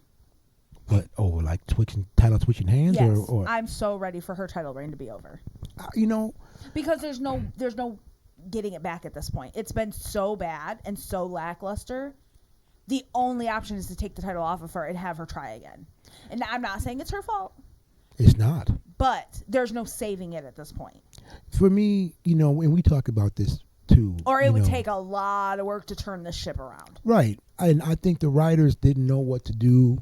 I think they definitely had another plan for Jade. This wasn't the plan. But even from the beginning, they were having her go against like Michin and BFAB, and there's no reason for it. Right. And she crushes and them. I'm not saying anything negative about Michin or BFAB, but they're not top line wrestlers. They're mid card at best. No, I see it. I'm sorry. I'm a blunt person. That's just it's just they're just not. You're trying to make Jade a wrestler that's up here, but you're putting her against wrestlers that are down here and expecting us to believe that she can perform up here. And when given the chance, she can. Yeah, when given the chance, she can perform up at a top level. That's why I was so happy that the Jordynne Grace match happened. Right. We both were because, right. It's incontrovertible. She, before that match, 100 days without defending the title. Mm-hmm. And you have to ask yourself, what are the writers doing? What's the payoff? And because I'm sorry, if you want to be that bitch, you need to go up against those bitches. Yes. And you're not. You're going up against those bitches. Right. But it's the writer's fault. It's not Jade's. And I still think that it could be Jade's fault, and you'd still be like, it's not Jade's fault. It's not. Jade Jade's could fault. be the writer, and you'd be like, it's not Jade's fault. It's not Jade's fault. It's not. I think the Jade anger is his misplaced. baby. No. Now that Bianca is injured, Jade is his backup baby. No. Yeah. Okay. That is true. Bianca is his baby. Jade is his backup baby, and I understand that. I respect that. I get it. But you ride a little hard. I do. I can't say anything though, because I got my little boys too. Yeah, and my thing is that the wrestling world has kind of went after Jade for her wrestling skills, and let's say, hey, you guys are right, her wrestling needs work. What does the defense of the title have to do with Jade? And the thing is, okay, yes, her wrestling needs some work, but how is she going to get better if she's not wrestling? The writers. I'm serious. But that's what I mean, baby. Everyone's like, she needs work, but she's not wrestling, so how is she going to get better? So get mad at the writers. They have screwed Jade. And honestly, if I think if they pull the title from her, I would be bitter because y'all fumbled her. But baby, how many people have they pulled from AEW and pulled from TNA and fumbled? Yeah, it's true. It's true. They want the names, but they don't want to do nothing with them. And I just don't like it. It's the SmackDown roster is way too big for her not to be wrestling good wrestlers. And on that point, how many people have they fumbled and then they went to AEW or went to Ring of Honor or went to TNA and were huge? Yeah, that's true. Because WWE fumbled them, like Ricochet. Right. Like Swerve. Yeah. Like Tony. Exactly. That's what I'm saying, baby. How many times has WWE fumbled something good? Like the way WCW fumbled Stone Cold. Yep. They told him, "Oh, you're never going to be nothing," and then he turned around and he's one of the biggest superstars ever to exist. because WWE knew what to do with him. WWE doesn't know what to do with Jade. AEW did. I agree. We agree wholeheartedly, 1,000%. I'm not gonna push the Jade thing further. I just think it's a shame So do that I. I have WWE, nothing against her. yeah, that WWE doesn't know I what can to just do see it a little bit more objectively. objectively than you can. What you saying? You just ride too hard for her. You do. I like her. I know, and I'm not saying anything because you can't say shit bad about Javon Evans. I can't. You can't say shit bad about Leon Slater. Even if you have shit to say, you can't say shit to me. We agree, though. Okay, well, I was gonna say like, who do I ride hard for that you don't? But I pick good ones. Wow. Like, well, no, I'm just saying like, And name one person I I ride hard for that you're like, None. because I pick winners. I don't back losers. Losers? So she's a loser with a championship. It's happened before. I mean, Wow. are you a winning champion when you never defend your championship? But you're that bitch. Get it together, WWE. Get it together, WWE. She Because- deserves a lot better. Get it together. And I just want to. I have nothing against Jade. I know. really don't. Listen, I share your frustration. I think she's being handled. She's being handled inappropriately, and no one's saying anything because they're so stuck on whether she can wrestle or not. She can. The Grace match is proof. I think when she came to WWE, she needed a lot of work. To wrestle in their system, totally agree. A lot of work. But they put her in the performance center. They shined her up. They put her back on TV and have done nothing with her. It's a shame. It is a shame because we can't see how much she's grown. Right. And I don't like that. No, I don't like that I at totally all. agree. All right. My bad. Now that we've Now that we've had my weekly Jade Cargill thing. But baby, it's the same way as like Nia Jax. Nia Jax was not a safe wrestler. Yes, she wasn't. She was not a safe wrestler, but she has grown so tremendously. But they've given her the space to show that. They're not giving Jade the space to show her growth. Right. And that's the problem. Right. I agree because Nia got to defend her title and Jade didn't. Against a real opponent, like Jordan Grace was a real opponent. Right. A person that we both agree will be champion. You know what I'm saying? Jordan Grace is going to be women's champion. It's just win. Yeah. You know. She so, better be women's champion. I'm gonna be pissed. So, but see, that's my point. Like, and it's your point. This could have happened with other people, and then we could have had a big match with Jordan Grace. See, but then we would be on the other side because I'd be saying Nia, and you'd be like, she ain't doing nothing. Right. You know, but that's then not I the would be case. backing a loser. Right, But that's Nia's not the not a case. loser. She's not. But my thing is that they should have had a parallel run between Jordan and Jade to where they were both killing it, and then eventually they clash. And really, if they did it right, it would be on a PLE. Yeah. They could have made this to where that Jordan Grace Jade Cargill match was PLE, stakes is high, everybody wants to see it. And I'm just, it just upsets me. I agree. Get it together. So- Hashtag get it together WWE. Hashtag get anything together. Please. So backstage, Nia Jax and Lash Legend, who are my new favorite team. They're now known as the Irresistible Forces, which I have a bone to pick with. Why are you naming their little tag team after Nia Jax instead of making up something that represents both of them? That's a good point. I don't like that. That's I a like good them, point. but I don't like that they're just taking Nia's nickname, adding an S to it, and be like, oh, it's Lash Legends now too. No, that's not how it works. Yeah, I get it. It's applicable. They could be like the Irresistible Legends. Yeah, that would Why work. do I name their tag teams better than they do? Listen, I would give you a pen and a heartbeat, but we just talk about wrestling. We can't write I know. it yet. I can't write it. At least not yet. I would write wrestling in a heartbeat. Yeah. And it would be so much better than what it is. In my opinion. In my high opinion of myself, I could do better than the professional writers. Yeah. They tell Byron Saxton that they are the most powerful duo in WWE, which I am a little bit prone to believe at this point. At this point, When you're thinking just straight powerhouse, yeah, like together they're Together. probably the most powerful. I Not agree. necessarily the fastest, not necessarily the best wrestling, but the most powerful.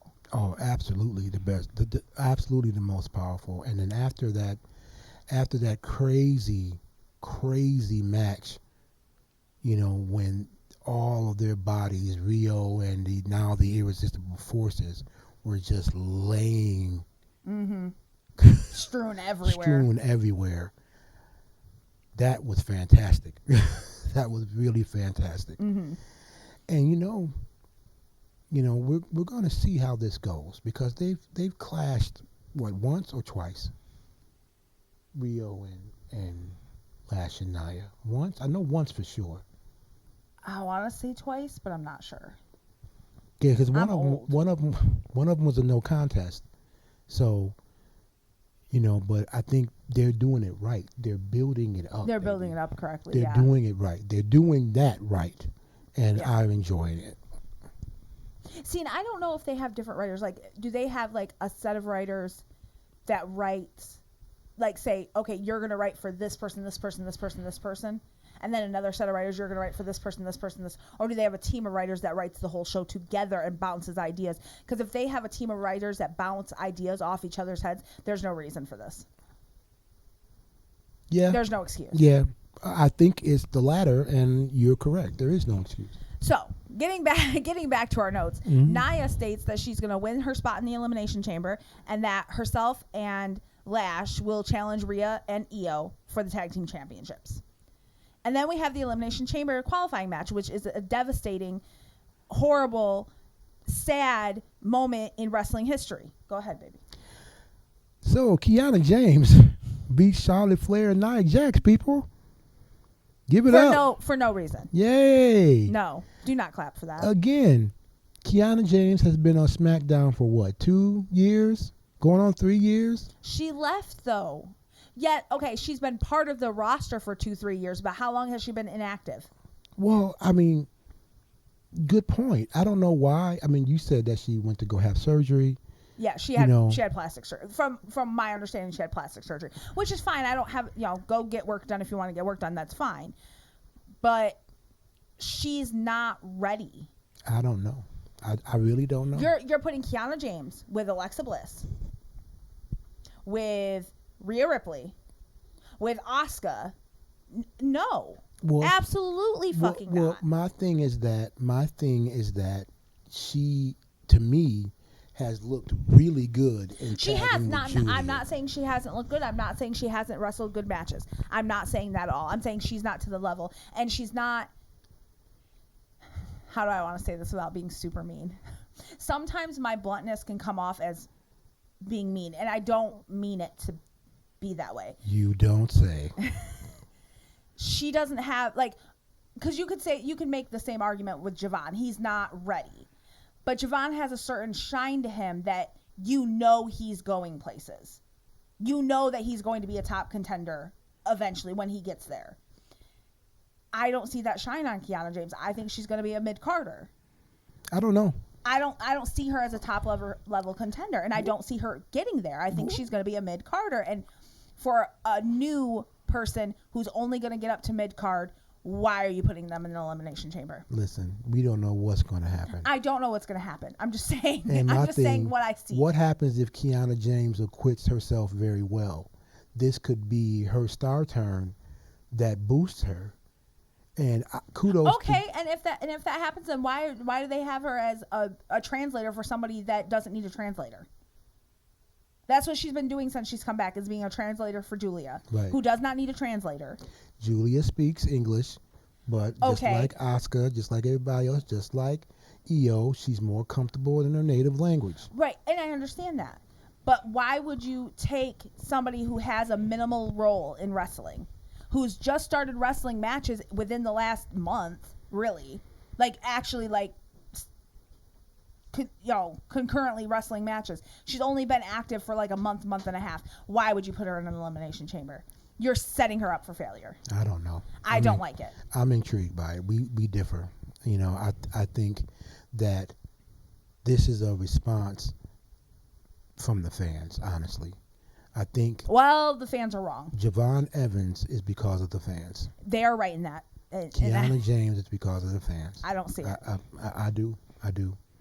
I think that, you know, they're pulling from the NXT class as well as they should. It's a talented I'm just saying, class. when you talk about Kiana James, all I hear is that you want a divorce. Wow. Moving right along, people. So, backstage, Rhea Ripley and Io Sky congratulate Kiana James on her victory. That's because Rhea's in the match and she knows that Kiana's not a threat. I'm sorry, but if you're Rhea Ripley and you're in an Elimination Chamber match, which she has been in multiple, she knows what she's going up into.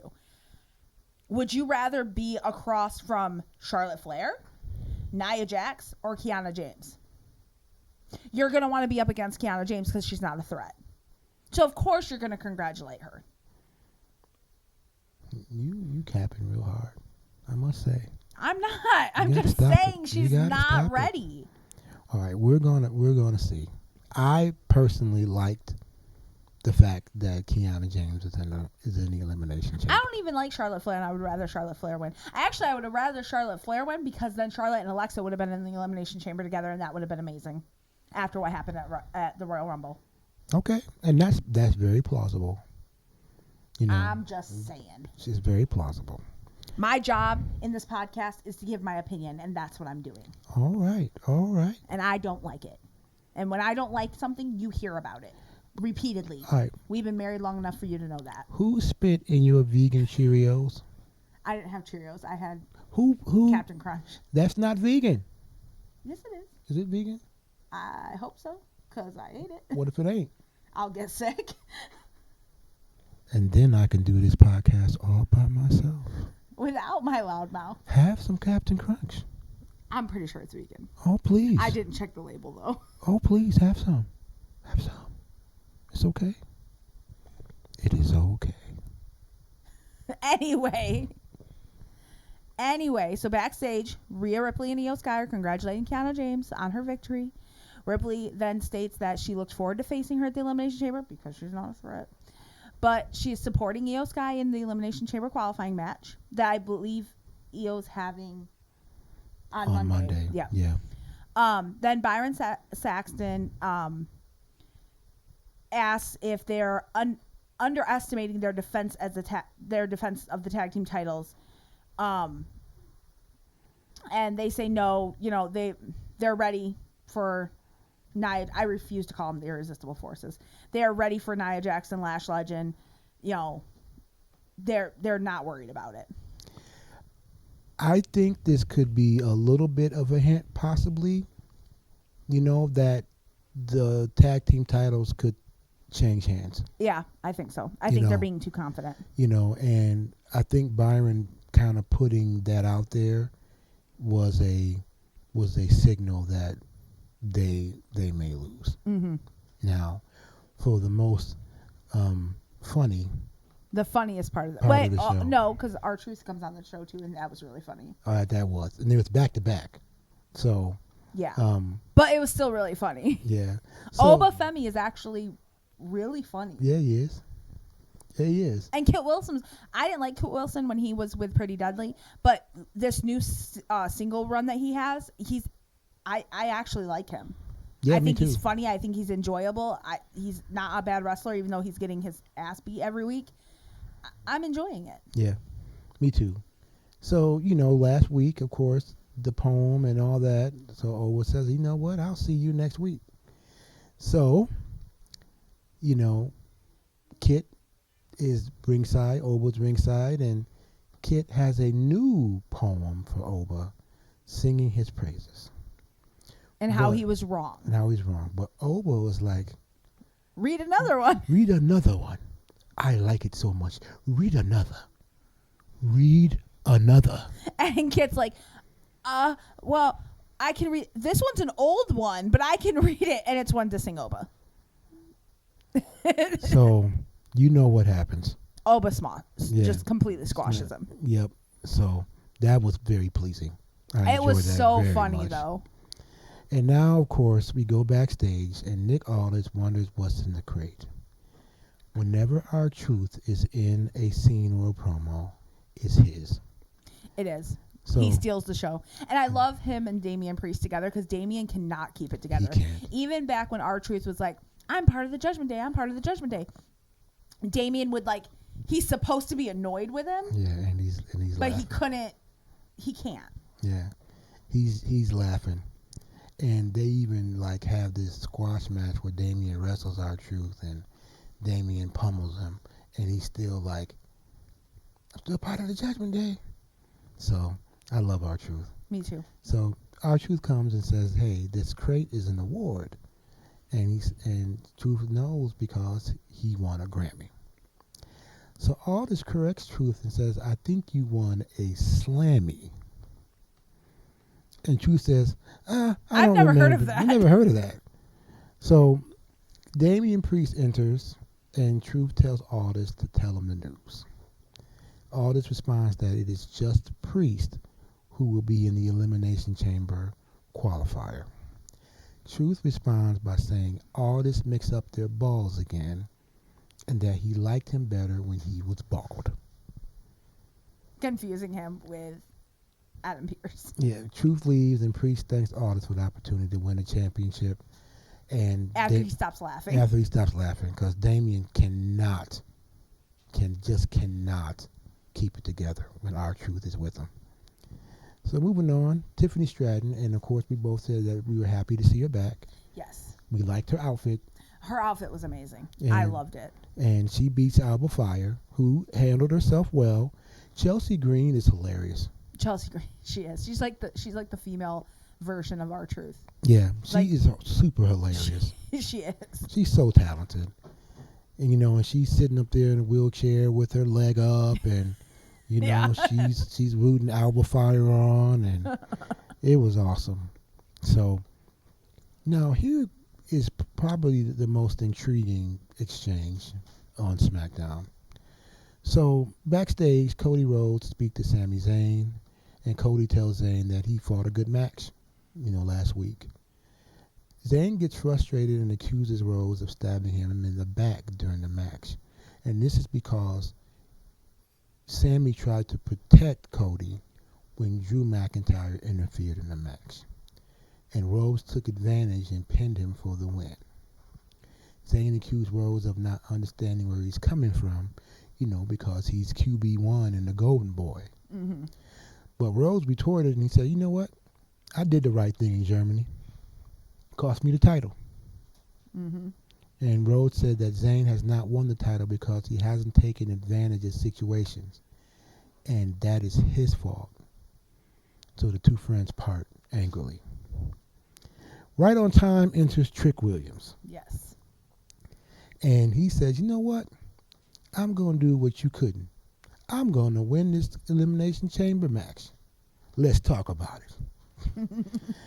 And then Zayn then chases down Rhodes and apologizes. Like a bitch. So, is this a hint that Cody might be walking another path? So he's not ultra babyface, but maybe he's babyface minus? Multi-dimensional is what they call it. Oh. Multi-dimensional. We'll call it babyface minus. Because he Babyface plus. He was babyface plus. No, But- babyface plus a little bit of heel. Okay. I like that. That's fine. Okay. Babyface plus. All right. Because there's like ultra babyface, mega babyface, babyface plus, heel, and Okay. then ultra heel. An ultra heel. Okay. There's levels. There's levels to this. What my wife is telling me. There's levels. So, who wins the Chamber qualifying match? With Damian Priest and Carmelo Hayes? You know who. Trick Willy Wonka wins the Elimination Chamber qualifying with match. them lemon pepper steppers. Yes. I'm not mad at it. I'm really not. Because, again, like Javon, I can see him being a top contender. Yeah. He's very new. Well, he's not very new. He's been on NXT for a while. But he's new to the main roster. He may not be ready, but I can see him being a top contender. Like, in 5-10 years, our main event contendership slots Trick Williams is going to have a spot. Carmelo Hayes is going to have a spot. Carmelo Hayes is going to have a spot. Yeah, I get what you're Javon saying. Evans is going to have a spot. Yeah. Braun Breaker is going to have a spot. It's going to be lit. When I look at the women's side, I don't see Kiana James having a spot. We're going to see. You know, We are going to see that I'm right. Well, we will see. But So for now, Trick Williams won is the in the Elimination qualifier. Chamber match. So we got Javon Evans And Trick. and Trick. This is great. Yep. This is fantastic. I'm excited. I'm excited too. So backstage, and SmackDown has been leaning into humor. This is so great. Oh my God. They've been leaning into humor a lot more, and I'm here for that. So backstage, the SmackDown tag teams are all like surrounding this crate, like they're mesmerized by it, like what's in it, you know, who sent it. And then Candice LeRae shows up, and She's showing Nick all this. yep, and shows Nick Aldis, and Nick Aldis is like, "It's a crate. What are you showing me this crate for?" And then she's like, look up there. Johnny Gargano is just Planking planking, basically, on top of the crate. just splide on top of the crate. Which that's all he's been doing since Tommaso left for AEW is he's just been planking on track. There was I don't know if you've seen them, but there were photos on their social media. So Johnny and Candace, they have a son together, Yeah. and they went to like Disney World or something. And there were photos of like Candace and the baby like in the front of the photo, and in the back Johnny's laying on stuff and just like planking on tables and like the back. Like, it's so funny. Oh, it was awesome. So Candice LeRae blames Aldis for her husband's state, and he's like, "No, no, no. That's your responsibility. That's your husband. You got this. You have handle it." responsibility. You handle it." Now Jordan Grace comes up and asks to speak with Aldis, and LeRae's like, "You know what? You need to wait your turn. You're a rookie." The women argue about it, and Aldis books a match between them for next week. Which again, you want us to believe that Jordan Grace is a top line contender, and you're putting her up against mid card wrestlers. It doesn't make it make sense. I love Candice LeRae. I think she's really good. I think she's really funny. I think I have all the good things, but she's a mid card wrestler. I don't know what WWE's doing. I don't.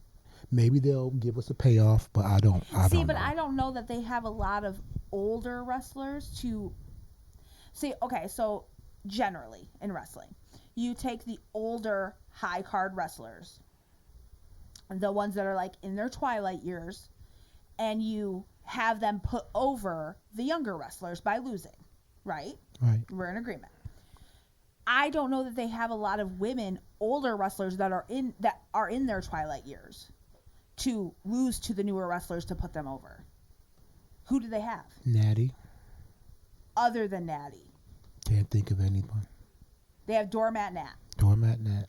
who we love. We love her. She deserves a lot better than She what does. she's got. But that's what I'm saying. So are they using the mid card wrestlers to try to push up the higher card wrestlers to put them over? But it's not working because they're mid card wrestlers. They're twilight year mid card wrestlers that you're using to push high card new wrestlers. well, yeah. It's not working for me. Well, I don't, because, as much as we talked about Jade, Jordan was on a similar trajectory. You saw how angry I was.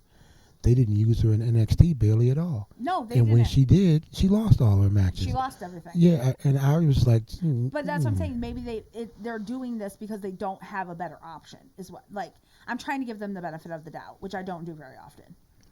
Okay. Maybe that's why I'm doing it wrong. Maybe that's why it's not coming across very clear. Well, I just want to see, them flourish.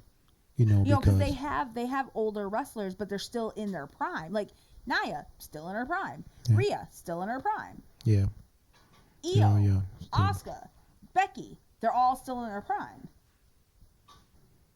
So who's putting over the younger wrestlers other than the B card wrestlers that are kind of not Michin, B-Fab, Candice, like they're still kind of in their prime, but they're not.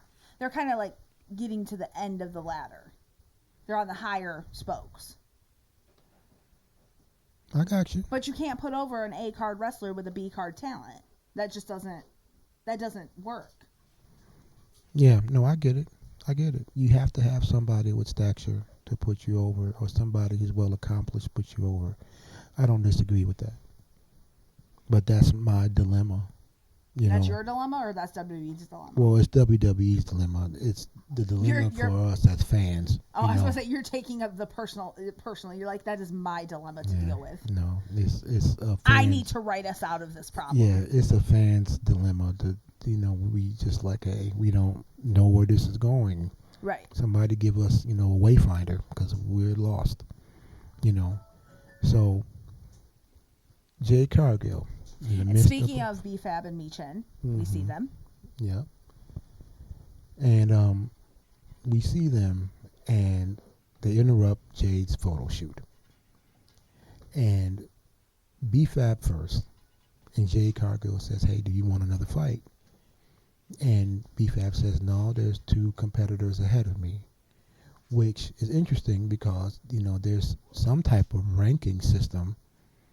It's not real publicized, but I guess there's some type of ranking system. I know. She's talking about Jordan and Michin. Yeah.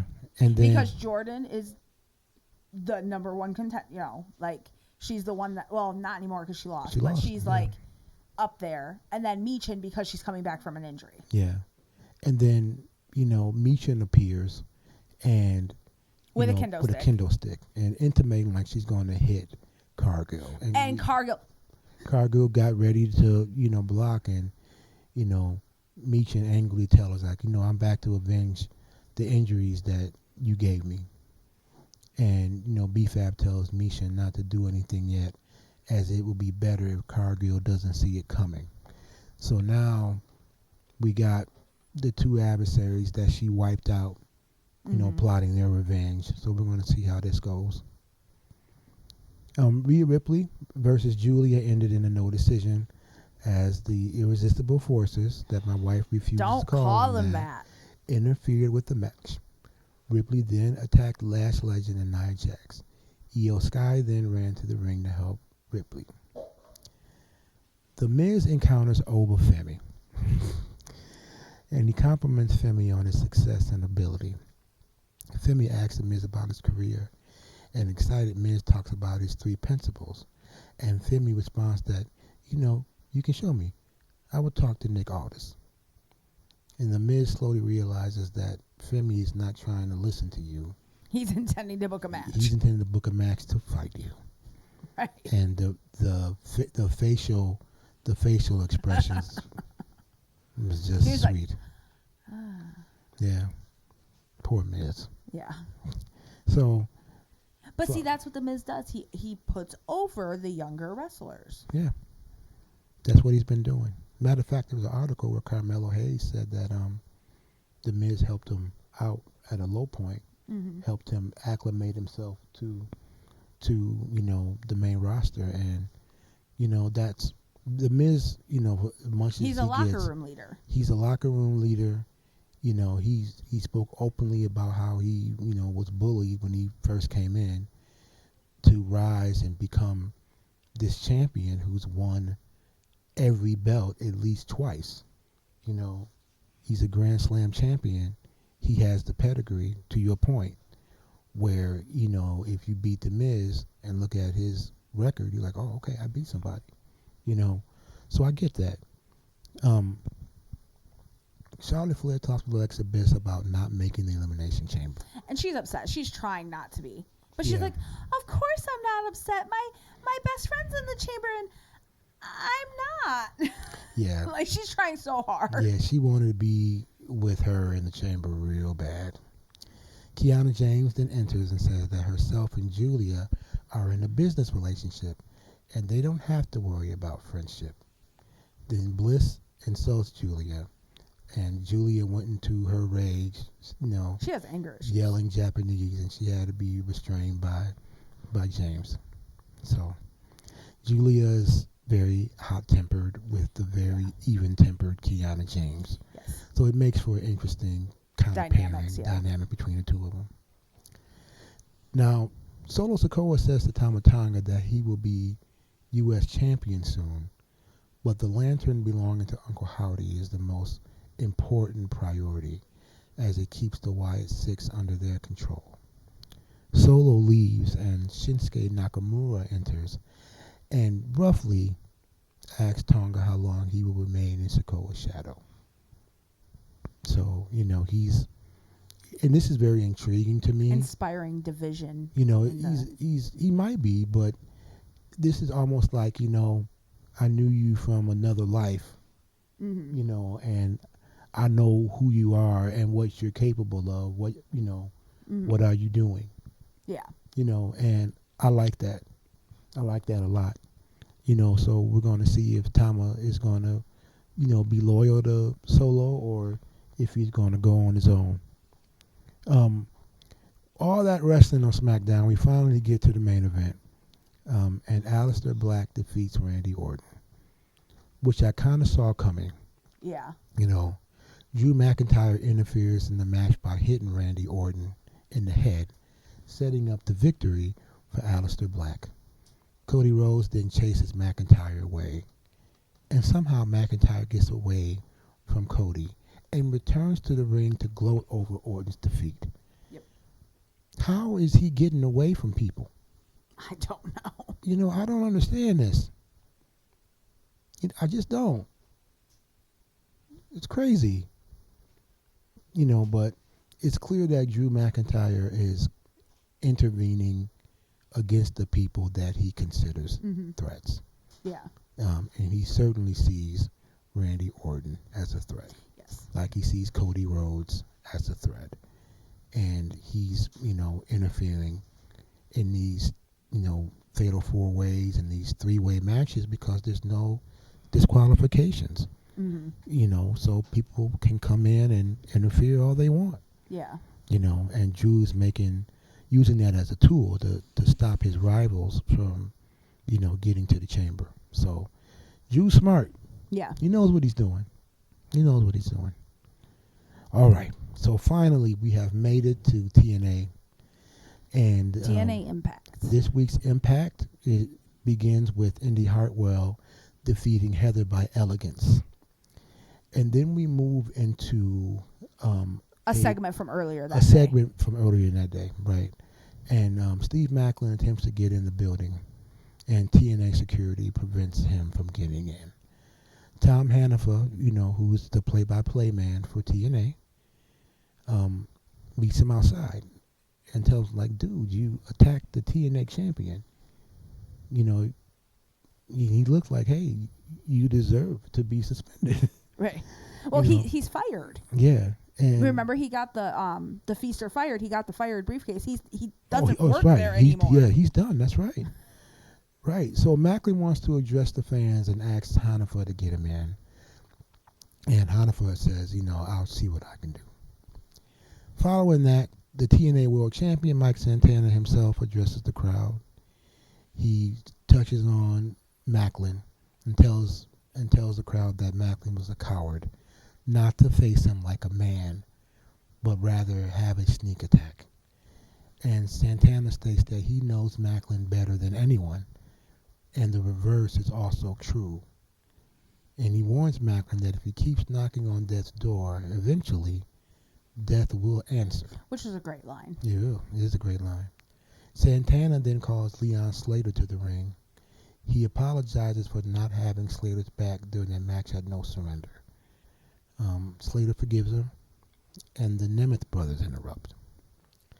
Nick says that Slater's win over him was lucky, and that he has a bright future, but Nemeth is the best in TNA. Santana reminds Nick Nemeth that Slater pinned him in the center of the ring. Slater then challenges the Nemeths to a tag team match, and they were ready to get it in right there. Yeah, they were But, ready. of course, the suit intervenes. Daria Ray. Yep, and says, you know what, this will probably, the match will happen next week, and it'll probably be the main event next week. The system tells Moose that his time is over and he should move on. They also state that they have their sights on all of the TNA titles. Of course they do. Mm-hmm. The King, Frankie Kazarian, asked Dario Ray to be on commentary for the big match next week, and Dario agrees. That was surprising. She agrees with something? Yeah. Ariana Grace addresses the crowd. She states that No Surrender was awesome as she won the Knockouts title, which I'm still getting over. I'm not over it. I haven't even begun to get over it. I'm so annoyed. Every time I see her face, it annoys me. It was building up, but I thought she would get the championship match and lose. I did not see her winning. So for those of you that saw her winning, kudos to you, because we didn't. We thought Lei Ying was going to just destroy her. And I'm so annoyed that so that was a real shot in the arm. So she says that she used everyone and everything to get what she wants. She also states that wrestling is more about just knowing moves and physicality. It's power, it's connections, and it's intelligence. It's your dad being Santino. And it's your dad being Santino, the director of Authority. Right. But she used him again. Right. Right? You know, she then says that Stacks will reclaim the TNA International Championship and that herself and Stacks will be the most powerful couple in wrestling. So that's ambition right there. Now you have to wonder how much we're going to see Ariana Grace in NXT because she's doing double duty, you know, with NXT and TNA. But now that she's a Knockouts champion, you have to wonder, you know, how much time she's going to devote to NXT. Yeah. You know, because she's now a world champion in another promotion. She needs to get it together. So there you go. Together.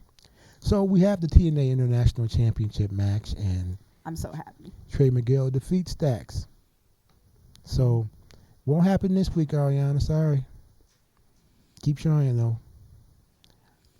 Now we move to Eric Young. Eric Young is scary. He looks like he's like one missed Prozac away from a nut house.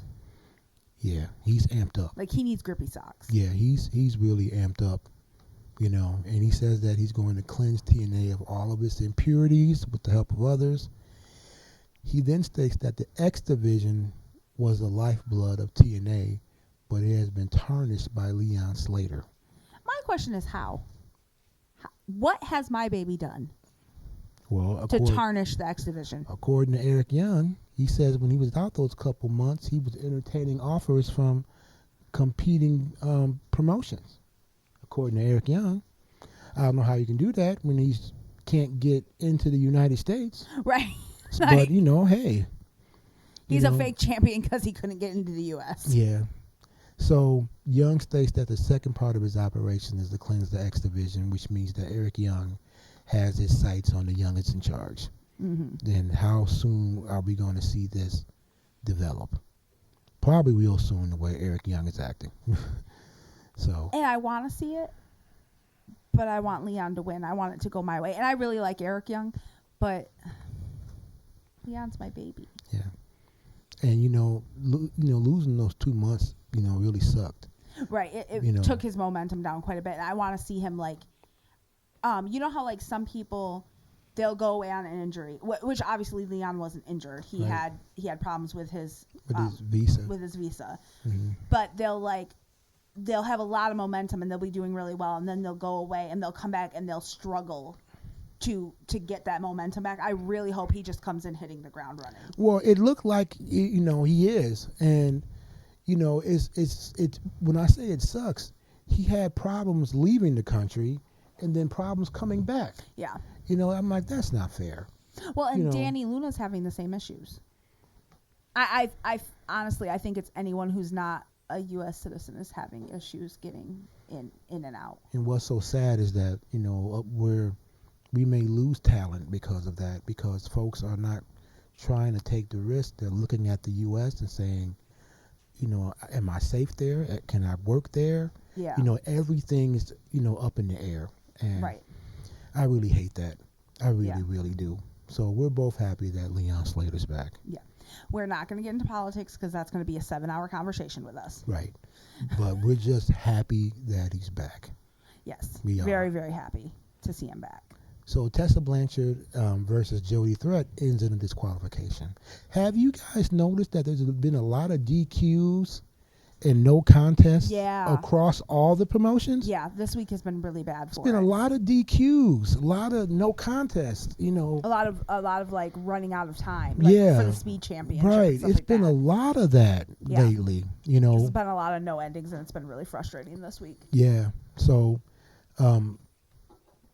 Tessa Blanchard is wrestling Jody Threat, but her entourage jumps in the ring and starts attacking Threat, and then Hudson and Grace then rush to the ring to help her. So that's oh, thank you, baby. Your strings were touching. Thanks for keeping me right. Yep, always. So we have that, and again, we having a lot of DQs. Yeah. Sinner and Saint defeat BDE and Rich Swann. Which was upsetting. It is upsetting because we're trying to build up BDE, and Eric Young put a number on him. He tries to regroup with Rick Swann as a tag team, and it still didn't go his way. So. Well, and Rich just separated from AJ Francis, and I really wanted to see them do something. Yeah. Well, hopefully, we will see it. Stephanie DeLander says that AJ Francis went too far, speaking ill of Mance Warner. When does AJ Francis not go too far? I He know. always takes things a step too far. Yeah, he does. The couple then finds Francis in the back room with an entourage of women. Because he's a whore. Warner then attacks AJ and a fight ensues. So there you go. So we got Mance Warner and AJ Francis. Now the Hardys respond to the system. The Hardys state that if the system wants to come for the goats, then bring it on. The system then approaches the Hardys and state, we're not here for a fight. The Hardys, tell them, hey, we won't be blindsided this time, because last week the system got the best of the Hardys, but it was a sneak attack. Mm-hmm. But the system mocks them. It's like, you guys are talking real big, and we have a 4-2 advantage over you guys. Now, intriguingly, the Righteous enter on the side of the Hardys, and the system retreat. The Hardys then ask if they can trust them. The Righteous then respond that they will do anything to earn their trust. And the Hardys leave. The Righteous remain and then state they will talk to Daria Ray about keeping a foot in the door for this opportunity. Whatever that means. I am really intrigued with the Righteous and the Hardys and the system and what just the whole dynamic of everything. Like, you got the system being dicks, as usual, and then you've got the Hardys, but then you have the Righteous who want to help the Hardys, but the Hardys don't trust them because they're weird. They're out there. I mean, they're a little weird. Kidnapping, drugging. I mean, yeah. They should probably be in prison.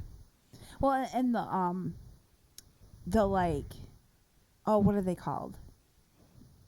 Like when they like put the pictures on the walls and they like, you know what I'm saying?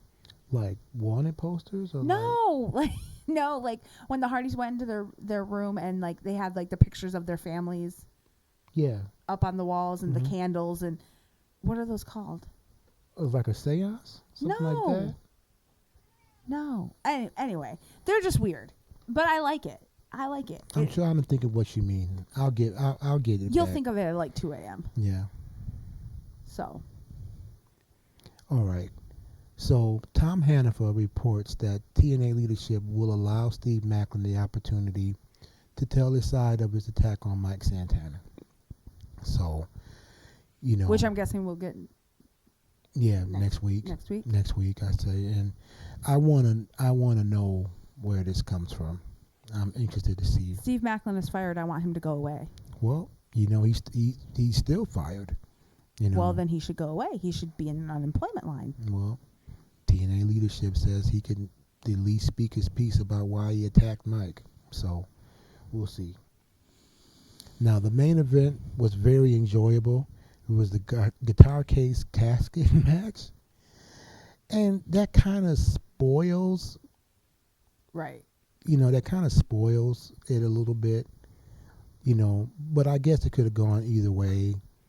You know, Could it have? yeah. Well, I don't think so. I think Elijah should have won, and he did. Yeah. He defeats Mustafa Ali fair and square, and finally can excise, that demon. I think that rivalry probably now is done. It's run its course. I think so. There's a definitive You know, ending. Mustafa Ali is another example of a person that WWE fumbled horribly. Yeah. And then he went to another promotion, one that WWE has an affiliation with, Yes, that's right. and is doing amazing. Yes. Because they gave him something to work with. Yep. Agreed. And And I like know, Mustafa Ali. I do like Mustafa Ali. He's really, really And good. he was poised to be a champion before they let him go, which is what I Yeah. was so upset about. Yeah. He was going to be champ. They were priming him to be a champion, A mid card. and have his title, and he's gone. But the thing is, they were priming him to be a mid card champion. He can easily be a high card champion in TNA. Oh yeah, I think he could. certainly. He's leading his own faction. Yep. He's a pretty high profile dude. I again to your point, fumbling. It's just, I know wrestling is a cutthroat industry, right? People Right. get let go of that we really like, but there are those, those instances where we really don't know what you're thinking. Why? Yeah. And it's been a lot of whys for us. It's been a lot of what the fucks for us. Yeah, it certainly has been. And Especially this week. yeah, this week was when we said it was a very impactful week. It really was. A lot of things happened. We had, intrigue. We had, disappointments. Challenging. We have younger wrestlers being elevated. And to For the prime reasons time and for spot. no reasons. Yeah. And we have all of that going on. So, this was a pretty heavy week for wrestling. This Yeah. is why we have to talk so much about it. We So, talk a lot about wrestling anyway, though. yeah, we do. You got any final thoughts? Any moment of the week that stood out for you? Moment of the week was probably the Kilt Wilson poem where Obo's read another one, and he's like, I didn't prepare anything, and then he's like, oh no, just read whatever, and he's like, oh, all the rest of them are talking shit about you, like I don't want to read this. Yeah, that And it was was funny funny. because when he was reading it, he was like reading a little bit, and then he'd cringe, like he was reading low, like pre-reading what he was gonna say, Yeah. and he like skipped that part, and then he'd read something else, so it didn't even make sense. But he just didn't want to piss off Oba Femi, and Yeah. then he did anyway. It was so funny. Yeah, it I'm was. really enjoying where this is going. Yeah. For me, it was, it was great for all the promotions, but I think the most impactful was definitely WWE this week with Yeah. Javon Evans and Trick Williams in Elimination Chamber. This is like unheard of, Yeah. and Javon Evans is actually younger than the Elimination Chamber match itself yeah, by like 2 years. there you go. So, but I'm ecstatic, and to see WWE lean on their new talent, I think was in response to very real fans' desire to see them in Big matches. big matches. And, when you think about, Javon Evans and, wrestling, and what he was doing in NXT, but Trick Williams was both the NXT champion and the TNA champion, and he was doing double duty in two promotions. Yeah.